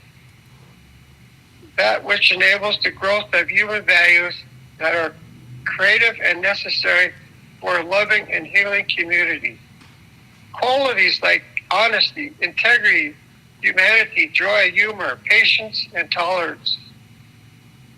Surrender, sanity, sobriety, and serenity. These are all qualities we perceive to be advocates for the human race. And when we recognize them in a person, it makes us proud to be human. However, spirituality extends beyond these human attributes. It is found in music, poetry, drawing, and paintings, our prayers, the smoke of the incense when it's raining, and the sound of water falling from cliffs, are the songs of the birds. It is to be experienced on the mountaintop, in the serene desert, and the rising of the sun. Most commonly, spirituality is held in the tender and selfless love of one human being for another. The end. Applause, applause, applause. Thank everyone. Yeah, very good. Well, Richard, we're gonna figure out how we can have Q&R right now. Okay. Will he be able to hear the questions, or how about from my speaker here alone? I think he'll be able to hear it. Okay. And if not, we'll just repeat it. All right, Richard, we're going to keep it going as it is here. You're still on my phone, and Okay. I think you'll be able to hear the questions. Okay, let's try it. Okay, here we go. All right, so I guess we're just going to open it up for questions or comments. So if somebody's got one ready, go ahead. Yeah, go ahead, Eshe. All right. I just wanted to say, Meltiosh, thank you for your words, Richard. And yeah, it's really powerful. I was listening to you, and I was also reading your articles, and you have a lot of really helpful things. You know, my mine is more of a comment more than a question, even though a question might arise, and I'll just let it happen naturally instead of trying to cerebrally all figure it out ahead of time. Yeah, I was just thinking about what you were saying about how a lot of people's faith, especially in the Western Church, is characterized by knowing, like this very intellectual understanding of what truth is. And that's been my journey when I was, growing up, and everything was cerebral. Everything was what you're taught, and not necessarily practiced taught, but like taught to memorize or taught to understand, mentally. And so like, I think of like the medicine wheel, like there's space for that mental, the physical, the emotional, and all of that makes you a complete human being. And I was talking about a little bit earlier about the Maya New Year and a cycle that repeats itself. There's a period of 5 days I mentioned in the chat. There's a period of 5 days before the New Year happens, which is known in Yucatec Maya as Wayeb, which is basically where like everybody gets like, people will usually take that time off, and they'll I was just listening to a teaching on this today. and they will avoid like anything that is detrimental to their health. So like if people, like if someone is a smoker, they won't smoke on those 5 days, or they are usually prone to drinking, they won't drink on those 5 days. And if like they eat junk food during the rest of the year, then those 5 days they don't do that. They just kind of take that time to be it's a really special time just to be introspective. And there was a really cool practice. They actually go back throughout the whole year, and you write from yesterday all the way back to the year to recount what you've done. And they also take those 5 days to clean the house and get things ready.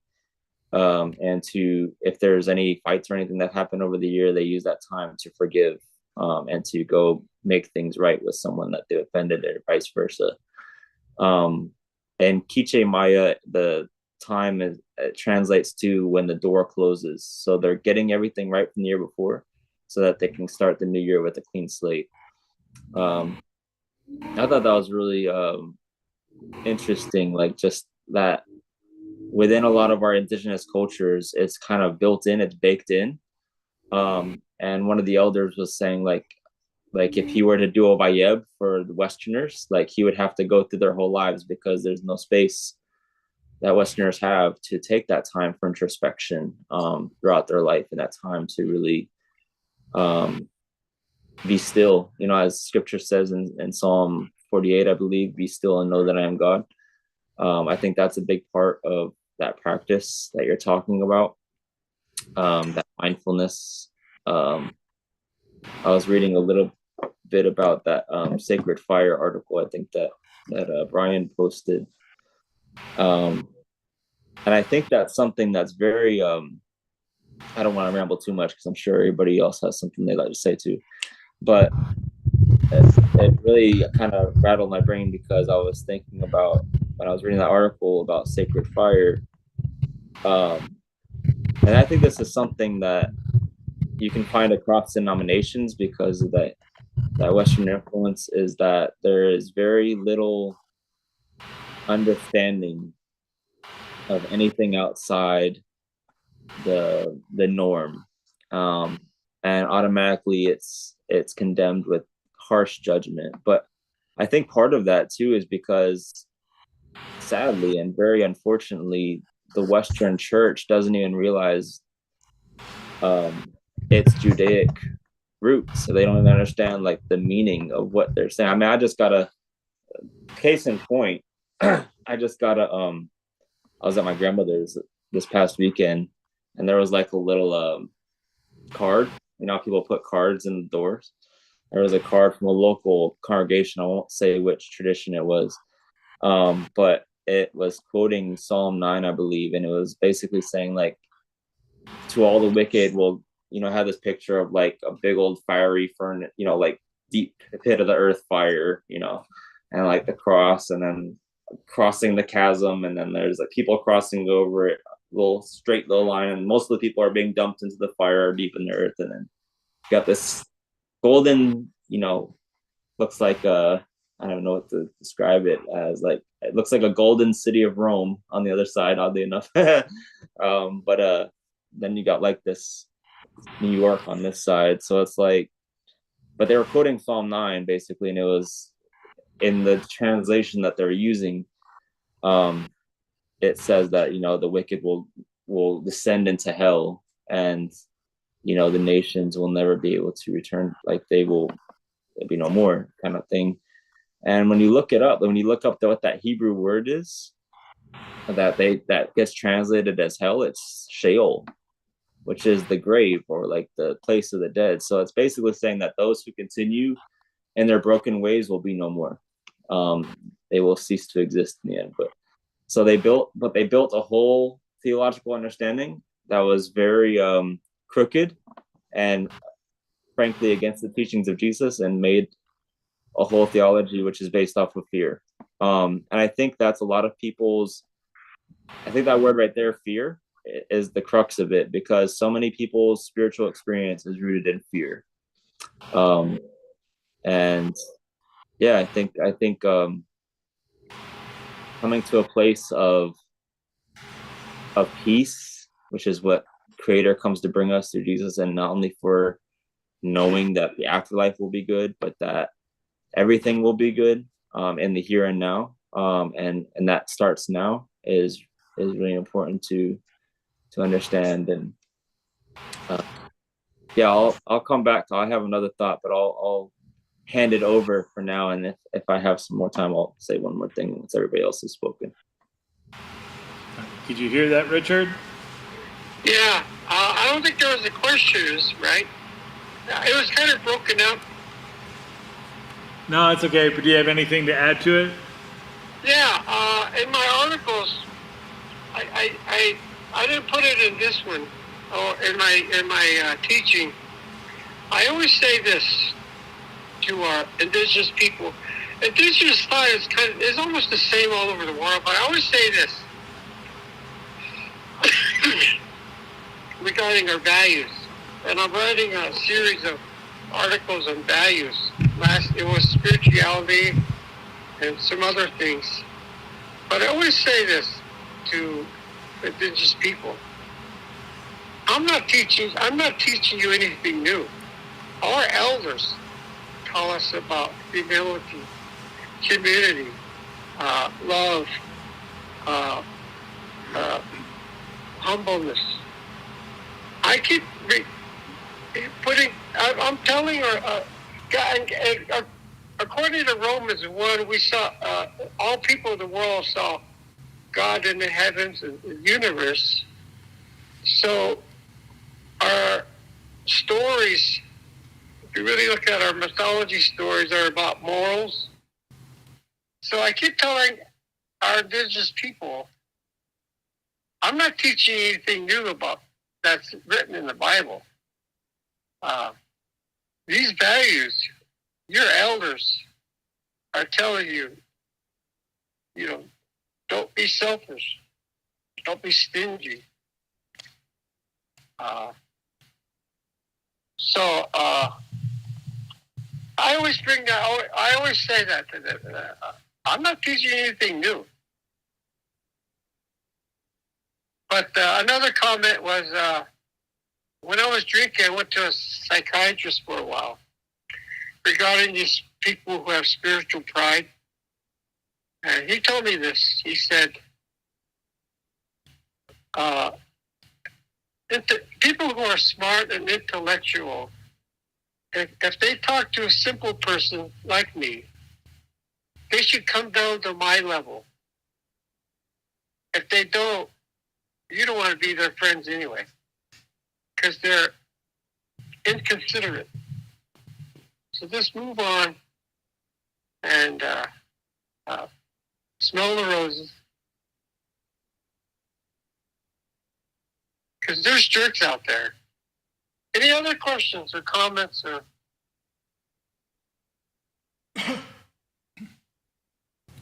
Yeah, we got a few more lined up here. Go ahead, Helen. Hello. Can you hear me okay? Yeah. Great. yeah, I wanted to respond to some of what you put out and some of what Essay was saying. When you were Essay, when you were talking about the New Year in Mayan and the idea of trying to heal old wounds and ask for forgiveness, and that I was thinking of something I remember reading once about the ancient Celts, that the reason, I know today usually we think of mistletoe and kissing at Christmas, but originally it was supposed to be kiss and make up, as in get forgiveness for the new year. But today I think it's more marketable to make it this romantic thing, and so they almost made a Valentine's Day element of Christmas instead of really challenging people to deal with what, that leftover baggage at the end of the year, those things that we've been pushing to the side and haven't dealt with. But I was thinking about what you said, that a lot of the indigenous cultures around the world realized what was important and what we needed to do to be sustainable as people, that you can't really be a people if you have grudges building up year over year. You have to move forward and you have to forgive that, so that everybody can move on in a mentally healthy way. And I remember also reading something about a study that was done by some psychologists of people of different religious backgrounds. They said that basically the more rituals that people had in their faith traditions, the more mentally healthy they were because they had more tools to deal with trauma, with grief, with anger, different things. And they actually said that the Western Protestant church that had the least rituals had the highest suicide rate, higher than the Orthodox Church or the Catholics or the Jewish people or even the Muslims of Europe. And I remember thinking that was interesting that in the effort to strip away a lot of tradition and ritual, they ended up being more isolated and having less coping skills than others. So I guess that wasn't really a question. It was just kind of an observation of kind of the opposite. What happens when you take away all those supports of the system, that people grow weaker because we're not meant to live in isolation. We're meant to live in a network together.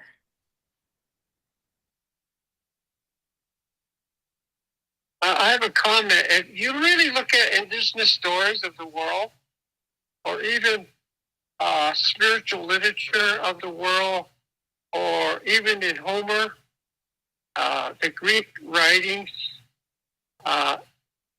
it should talk about regeneration, a metamorphosis, a recreation, a resurrection. So it takes work to find it. I in my novel creation stories, I for example, Naval's beings went through 4 stages of chaos and disharmony, and they went to different worlds, different animals, and pretty soon the last world, this world, is the 4th world. And changing from animals to, this is really a 10,000 foot view, animals to humans is a metamorphosis, is a new creation, is a resurrection. And the final resurrection would be our resurrection in Jesus Christ, and a transformation. So, so look for that. And it's hard to find, but let God's Spirit help you in finding resurrection and a lot of things. A recreation, and a lot of the spiritual books and Greek's writings are that way. So, and as you get older, it becomes easier.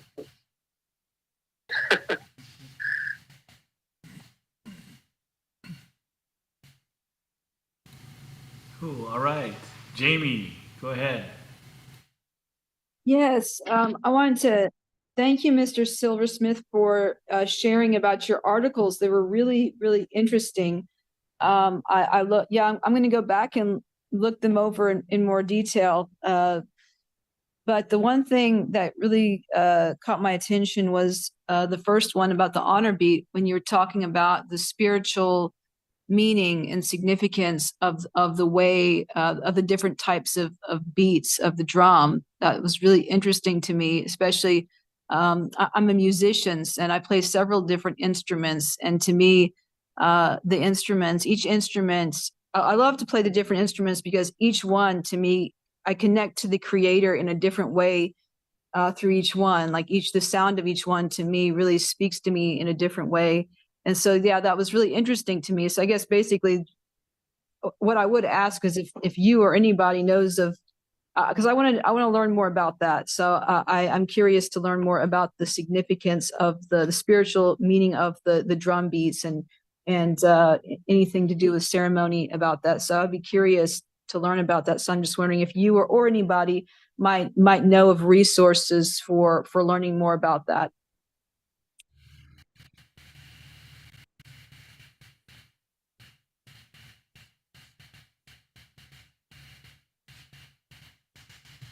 It's funny that there's different tribes, but they all honor and raising their hands to honor, to praise the people, to praise the Creator.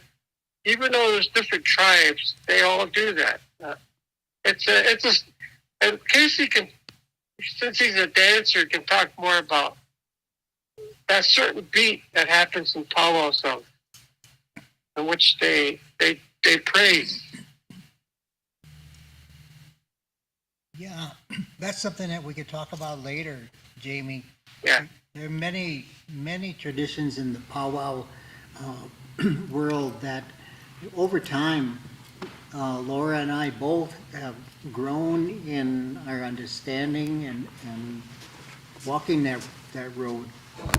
So we became dancers, we had to follow protocols, and then during the dance time, there's it's staying in step. Laura always picks on me because it seems like I'm always off one step, but I think that's part of my personality too. I'm always a little bit off. So, but honor beats. There is also a thing called fanning a drum with your eagle fan, and there's also a thing called blowing your whistle, eagle bone whistle, with the drum. It all has to do with the inspiration that you got from the song, and it just seemed to touch you deep inside that you're just compelled. Like somebody would, if they're compelled, they would just raise their hands and praise glory in a church service. But in the powwow circle, when you're just compelled that I got to do something because it has touched me so deeply that I have to do something, and then would approach the drum and do a certain ritual there. And Laura and I both partaked in that, and then sometimes she would, together we would do that. So there's many other rituals, but yes, it is a time when Native people, you don't always have to do things in the white Western way, but if you've gone to church and you've learned that way, then they become something of you, and you feel that you have to express yourself. And the only way you ever learned is from a church service.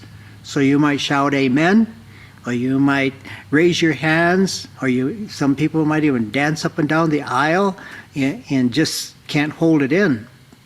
But then there's other ways, like you were saying, there's liturgical,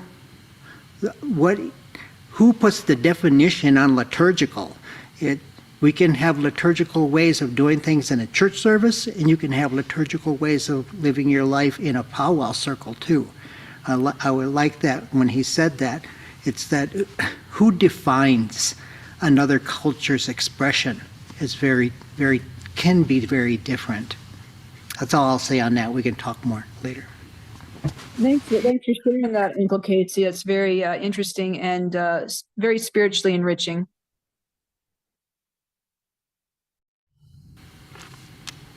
All right, Joe, go ahead.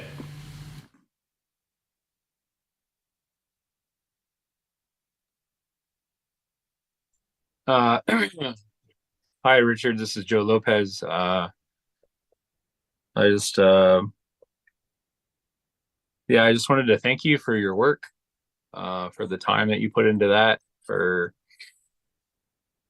the patience, and the struggle to get your thoughts out, and then to be able to share them with us here today.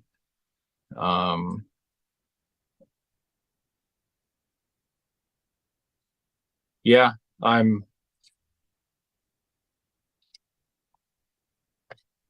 want to say I don't know. Struggle's good. It makes us appreciate where we come from and where we go, where we're going.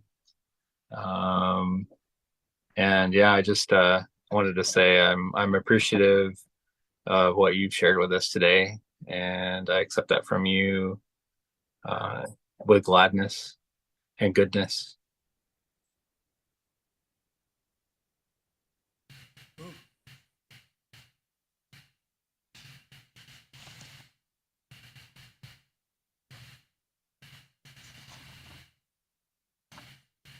Any response, Richard?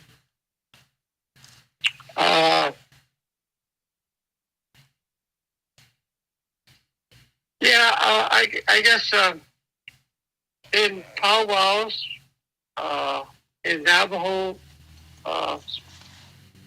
religion, and there's some things that are, I call it unsalty. There's some things that are not healthy. So in that world, you have to talk to an elder of that tribe. In my tribe, there's some unhealthy things in their spirituality that's exclusive. And I see that in other tribes, there's things that's kind of exclusive. To be fair, there's even in Christianity, there's things in there that are exclusive. There's no inclusive. So in fairness, I want to say that too. So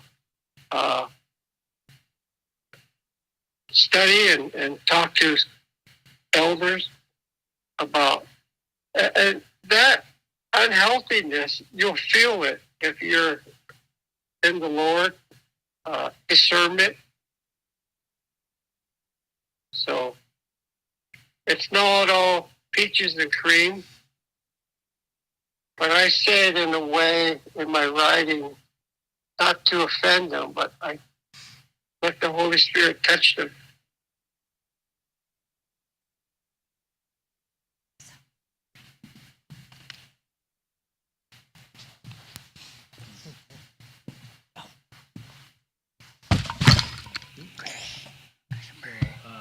Laura's got a question, and then after Laura, we'll go to Don. Yeah, she Lord Church Unisha, Twitch Eni Nishle, Shea, Setna Jenny Bushes Chain, Auto, Sinjakin Dashachedo Hatso, Dene Dashanale.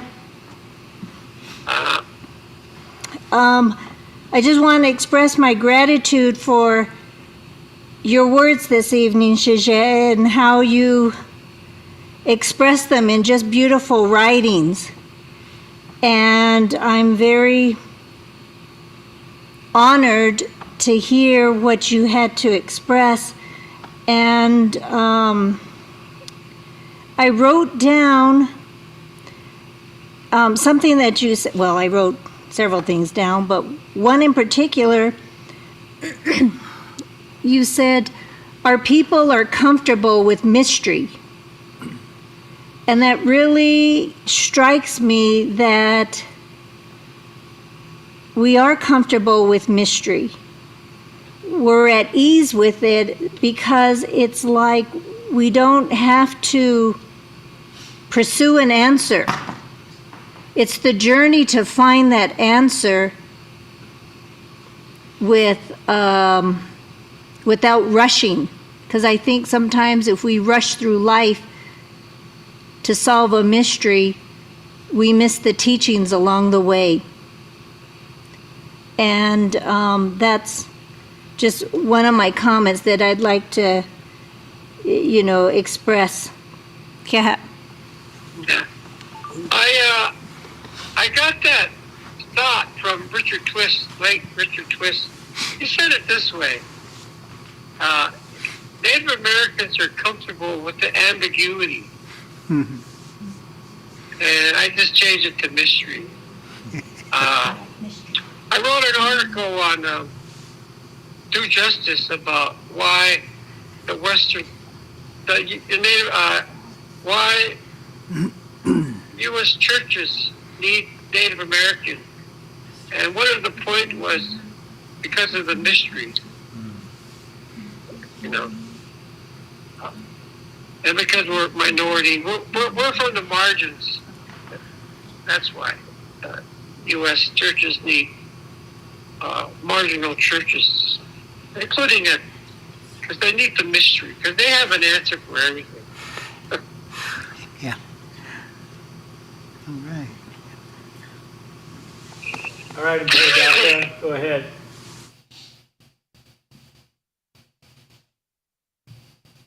All right. Richard, I just wanted to say thank you for the reminder tonight. I feel like these are things that needed to be heard by many of us, and what you have shared tonight has really spoken to me. And like I said, it feels like I'm just talking with another uncle who wants to tell me something, who wants to help me through something. And I'm pretty sure many of us feel that way. But the one question I kind of wanted to ask was, what do you think would be like a good way to reconnect ourselves? You know, like how you said with the substances and like substance abuse, you know, like what are ways that you feel like someone, I don't know, say like me, wanted to feel like reconnected, you know, to all these reminders and stuff, and to the practices. You know what I mean?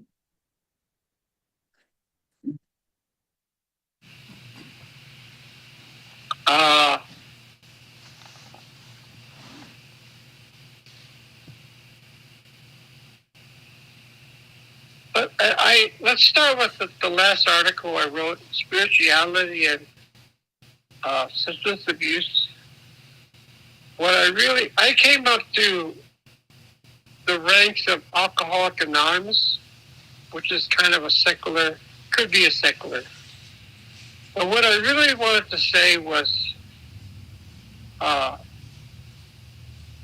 alcoholics or drug addicts are really mini gods. They're kind of atheists because they're mini gods. So when you try to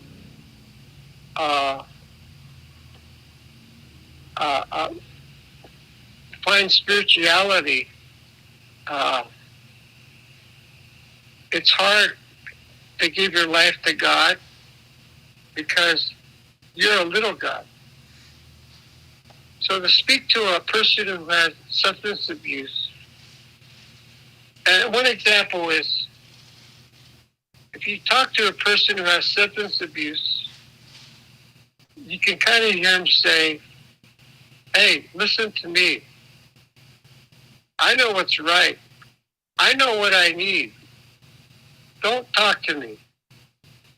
Why? Because I'm a little God. Of course, I couldn't put that in print.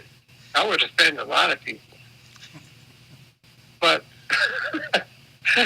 and even when you quit drinking, you still struggle with this being this little God of having a high ego, which I put in ego.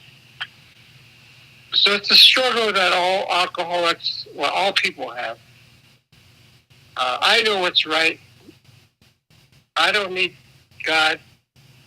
I know to eat this fruit.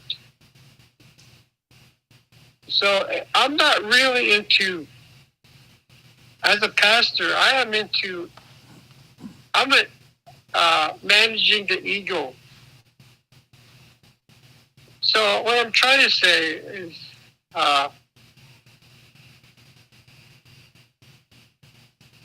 turn your life to God. Then it's the third step of Alcoholic Anonymous, is to give your life and care to the higher power of a God other than yourself. You know, I say this, that when you're born, from you're born to 6 months, you should be treated like a princess or princesses.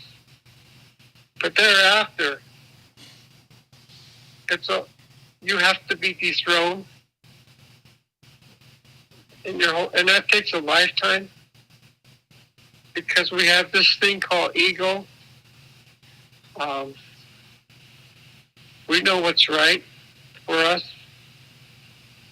If it doesn't go right, then we go to a crutch, alcohol. So my answer is connection. Give up your life to a higher power, which is Jesus Christ. And that doesn't happen on our own. It's a transformation. That's a mystery. There's that word mystery again. So we can't do it. So we're looking for regeneration, recreation, resurrection, and that's the way to do it in this life. And we have to surrender each morning. And so I hope that helps in finding your connection.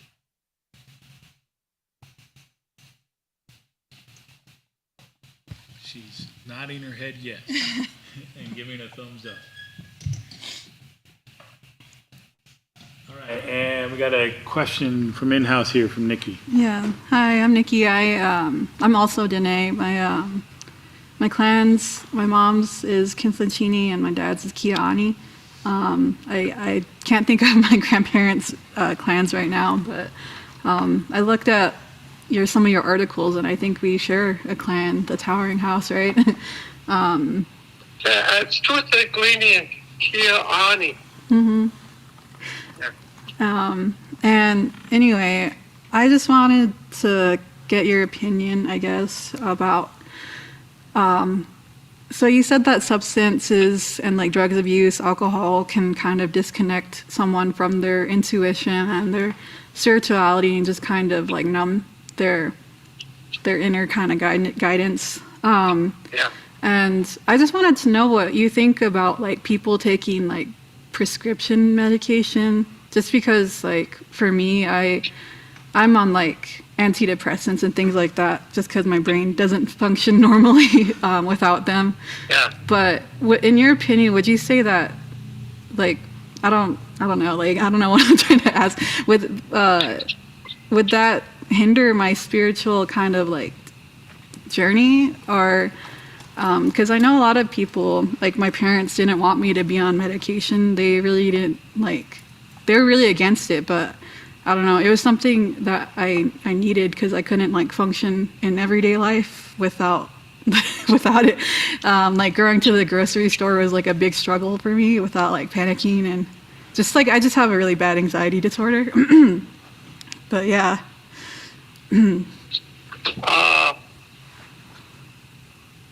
It's rare, but some people need medicine.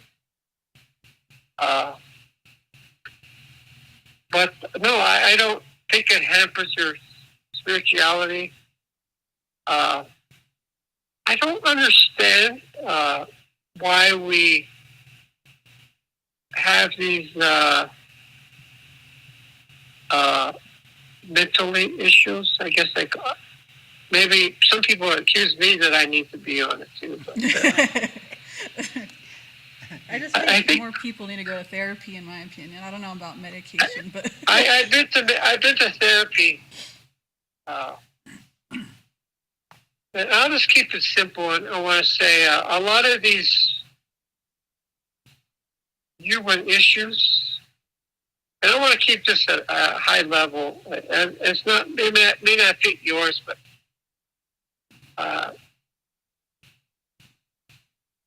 it's loneliness. People get lonely. I get lonely. I myself would love to withdraw when I was drinking. Oh, I just love that, to stay away from people.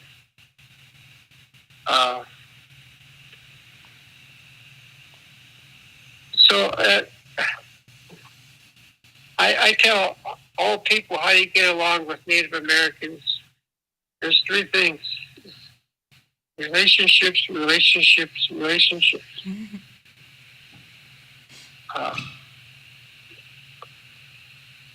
And I think a lot of this stuff is caused by loneliness. It's hard, you know. You got all the social media stuff, and from day one, we're lonely people. But I don't see any issue with because there are chemical imbalances. Yeah. You know, but I think it's rare. Okay, thank you for answering my question. I Yeah. really like listening to you talk. It really does feel like an uncle talking, you know. Yeah.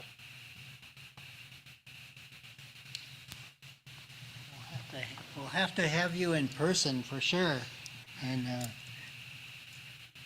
when it warms up a little bit, we'll have you on here again. I think we got one more. Yeah, you gotta have me and my wife on sometime.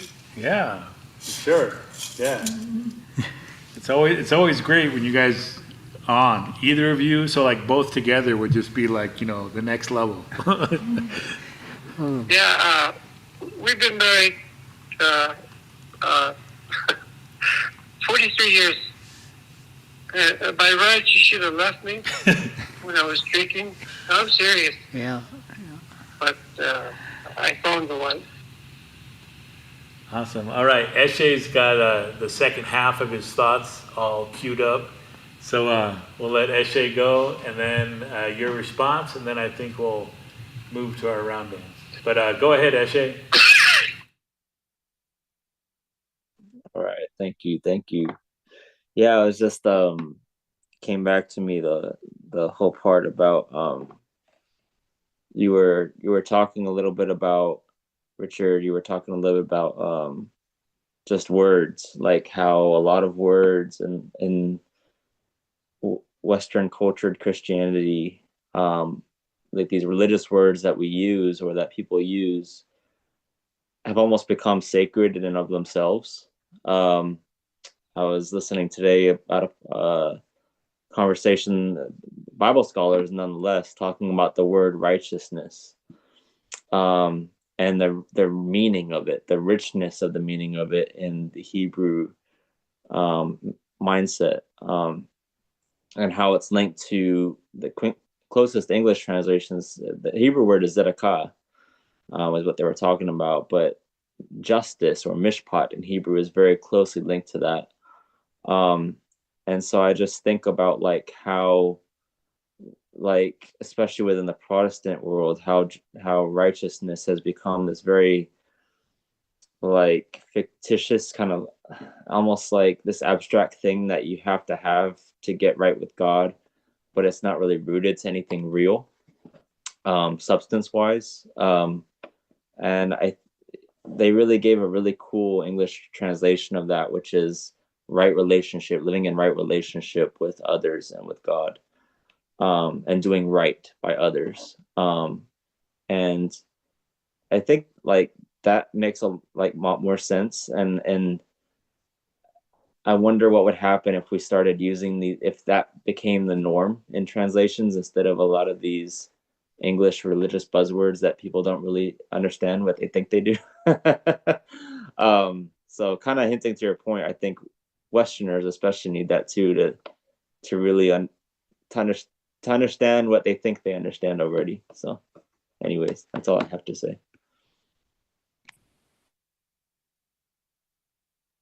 All right. Hey, I want to just say, you know, sorry. What?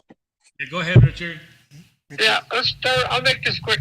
When I teach in churches, I use PowerPoint because typically Native Americans are spatial people. Our language is spatial. Our language is pictures. The Western mind is linear. So we have to realize that they are linear people and we are picture people. So that helps me understand the how we should talk to words like righteousness. We should learn what it is, but we are typically we're spatial.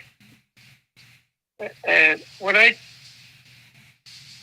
use pictures in my sermons, like 21 slides per sermon, and that gets the point across.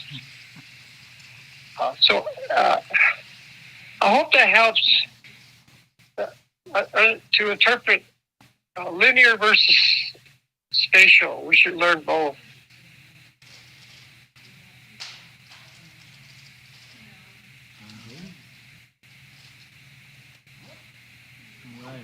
Thank you so much, Richard. It's been a pleasure to have you on, even though we had to get creative with alternate technology. I think it went well in the end. And yeah, thank you so much for your wisdom and your experience that you shared.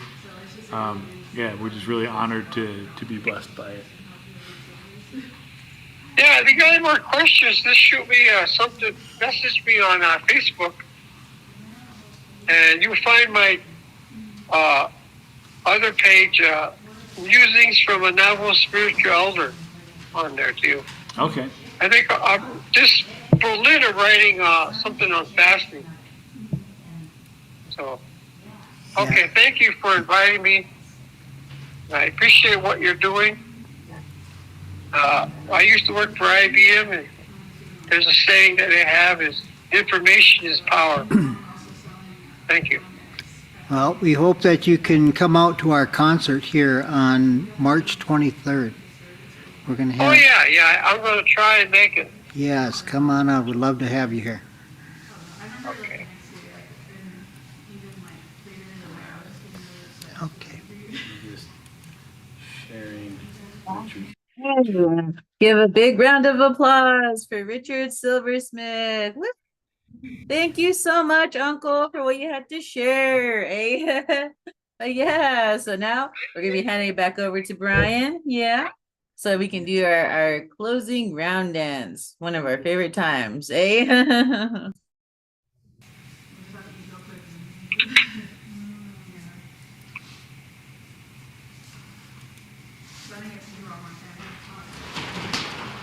Ooh.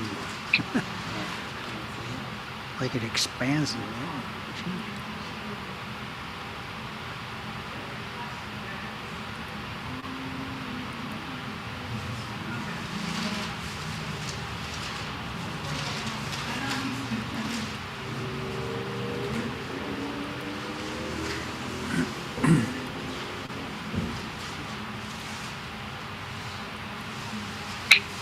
Hang on, everybody. We're almost there.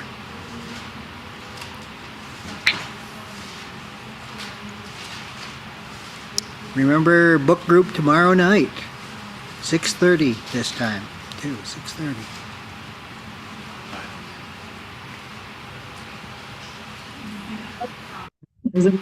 Kind of fill the time for a second. Because I was thinking about like the honor beats and stuff like that, and I just wanted to share a little bit about what I added in the chat a minute ago. Hey, just to till you get your stuff all set up. For like how Richard had said that honor beats are the times when you raise your hands or raise your fans to the Creator. In my tribes in the southern side, we actually bow. We actually bow down. But it's basically the same thing. This past weekend, I jingle dress for the first time, a full song down here in Oklahoma. Hey, but it was hard because I had to get my energy up to be on my toes, and I did not have the energy to raise my hands, but I was raising it in my mind, in my spirit. Hey, it's very difficult. I'm still sore everywhere right now. But yeah, I was thinking about that, so yeah. Yeah. All right. You ready, Brian? Yeah, I think so. Okay. All right. We're passing it back over. Hey. All right, so closing round dance is going to be, so this is the melody of Jonathan Miracle's Friendship Dance, but the English words are an adaptation of Psalm 119 that Leah did, or she did. So, yeah, here we go.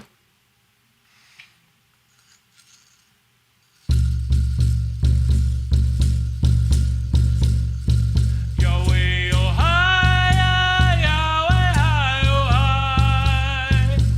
way, oh hi, Yahweh, oh hi, Yahweh, oh hi, Yahweh, oh hi, Yahweh, oh hi, Yahweh, oh hi, Yahweh, oh hi, Yahweh, oh, Yahweh, oh, you.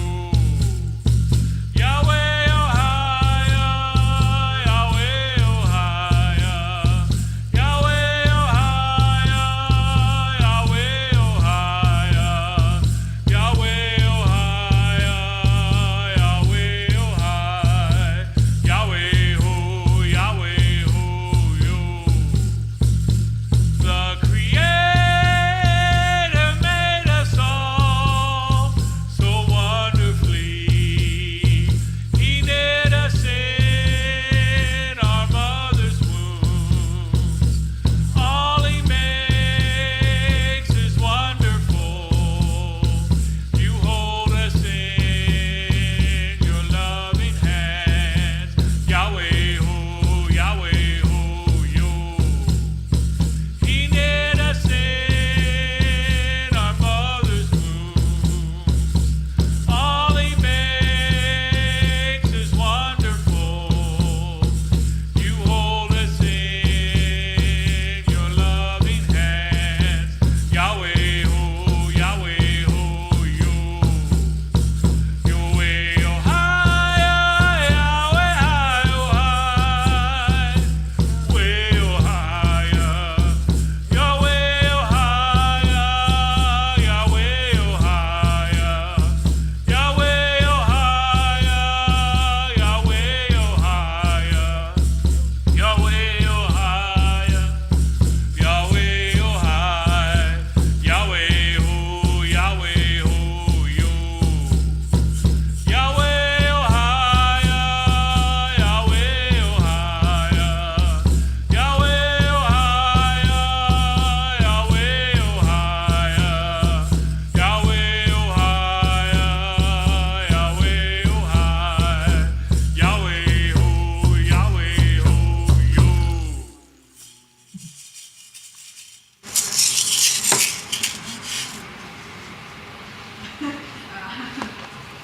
All right, that was awesome. I was over here dancing on the side. I was gonna show Kisa how to round dance. Hey. In her little tippy toe style. Hey. But yeah. Thank you again, Richard, and thank you, Good Medicine Way, all y'all hanging in there. We've been going for about 2 hours now. Hey, 2.5 hours. Hey. But yes. All right. But yeah, I'm going to go ahead and pass this over to Namar Newson, who will be doing our send off blessing tonight. So thank you.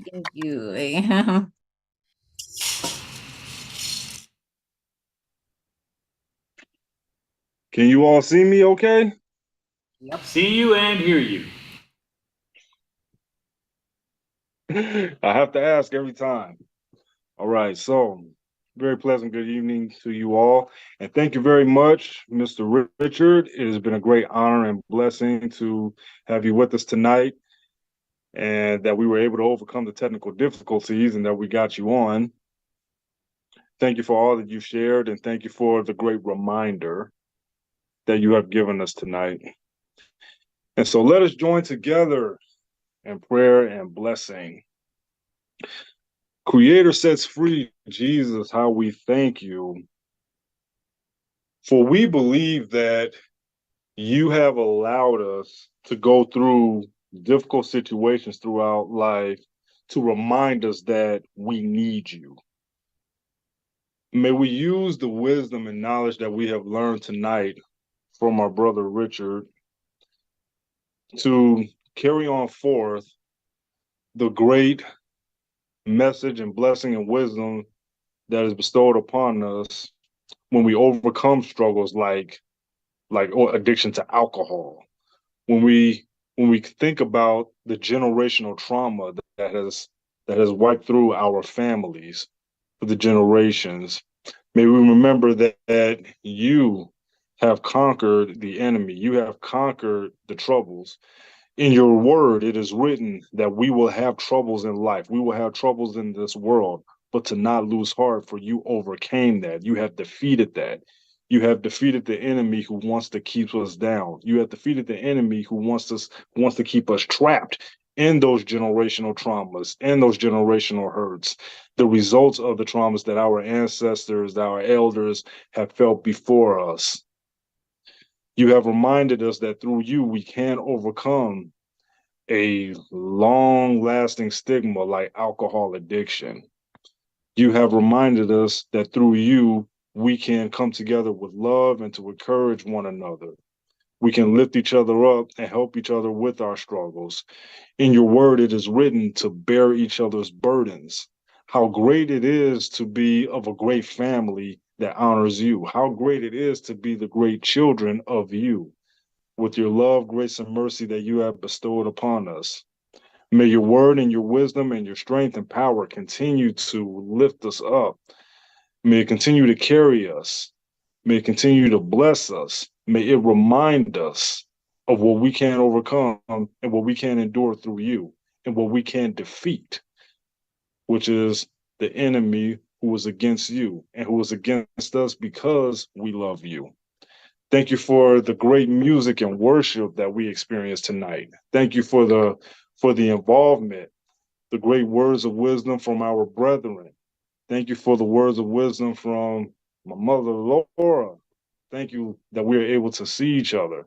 We can see your beauty by looking at each other. We can see your grace and mercy by learning and listening to one another. May all of this not go in vain, but may it be carried not only tonight and throughout the future days, but for the rest of our lives. We thank you, O Creator sets free, Jesus, by means of your great Spirit of our Heavenly Father, the Creator. Aho, may it be so.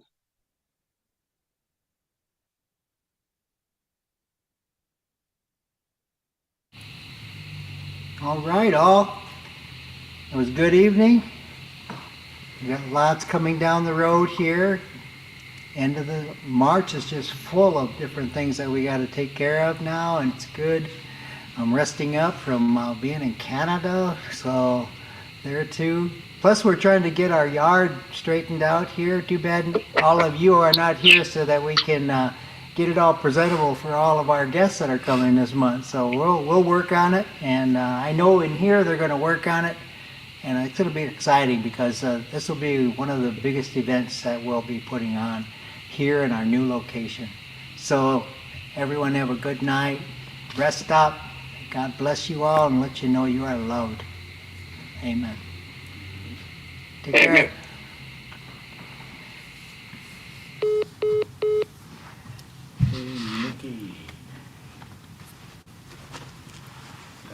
Hey, there's Nikki. Yeah.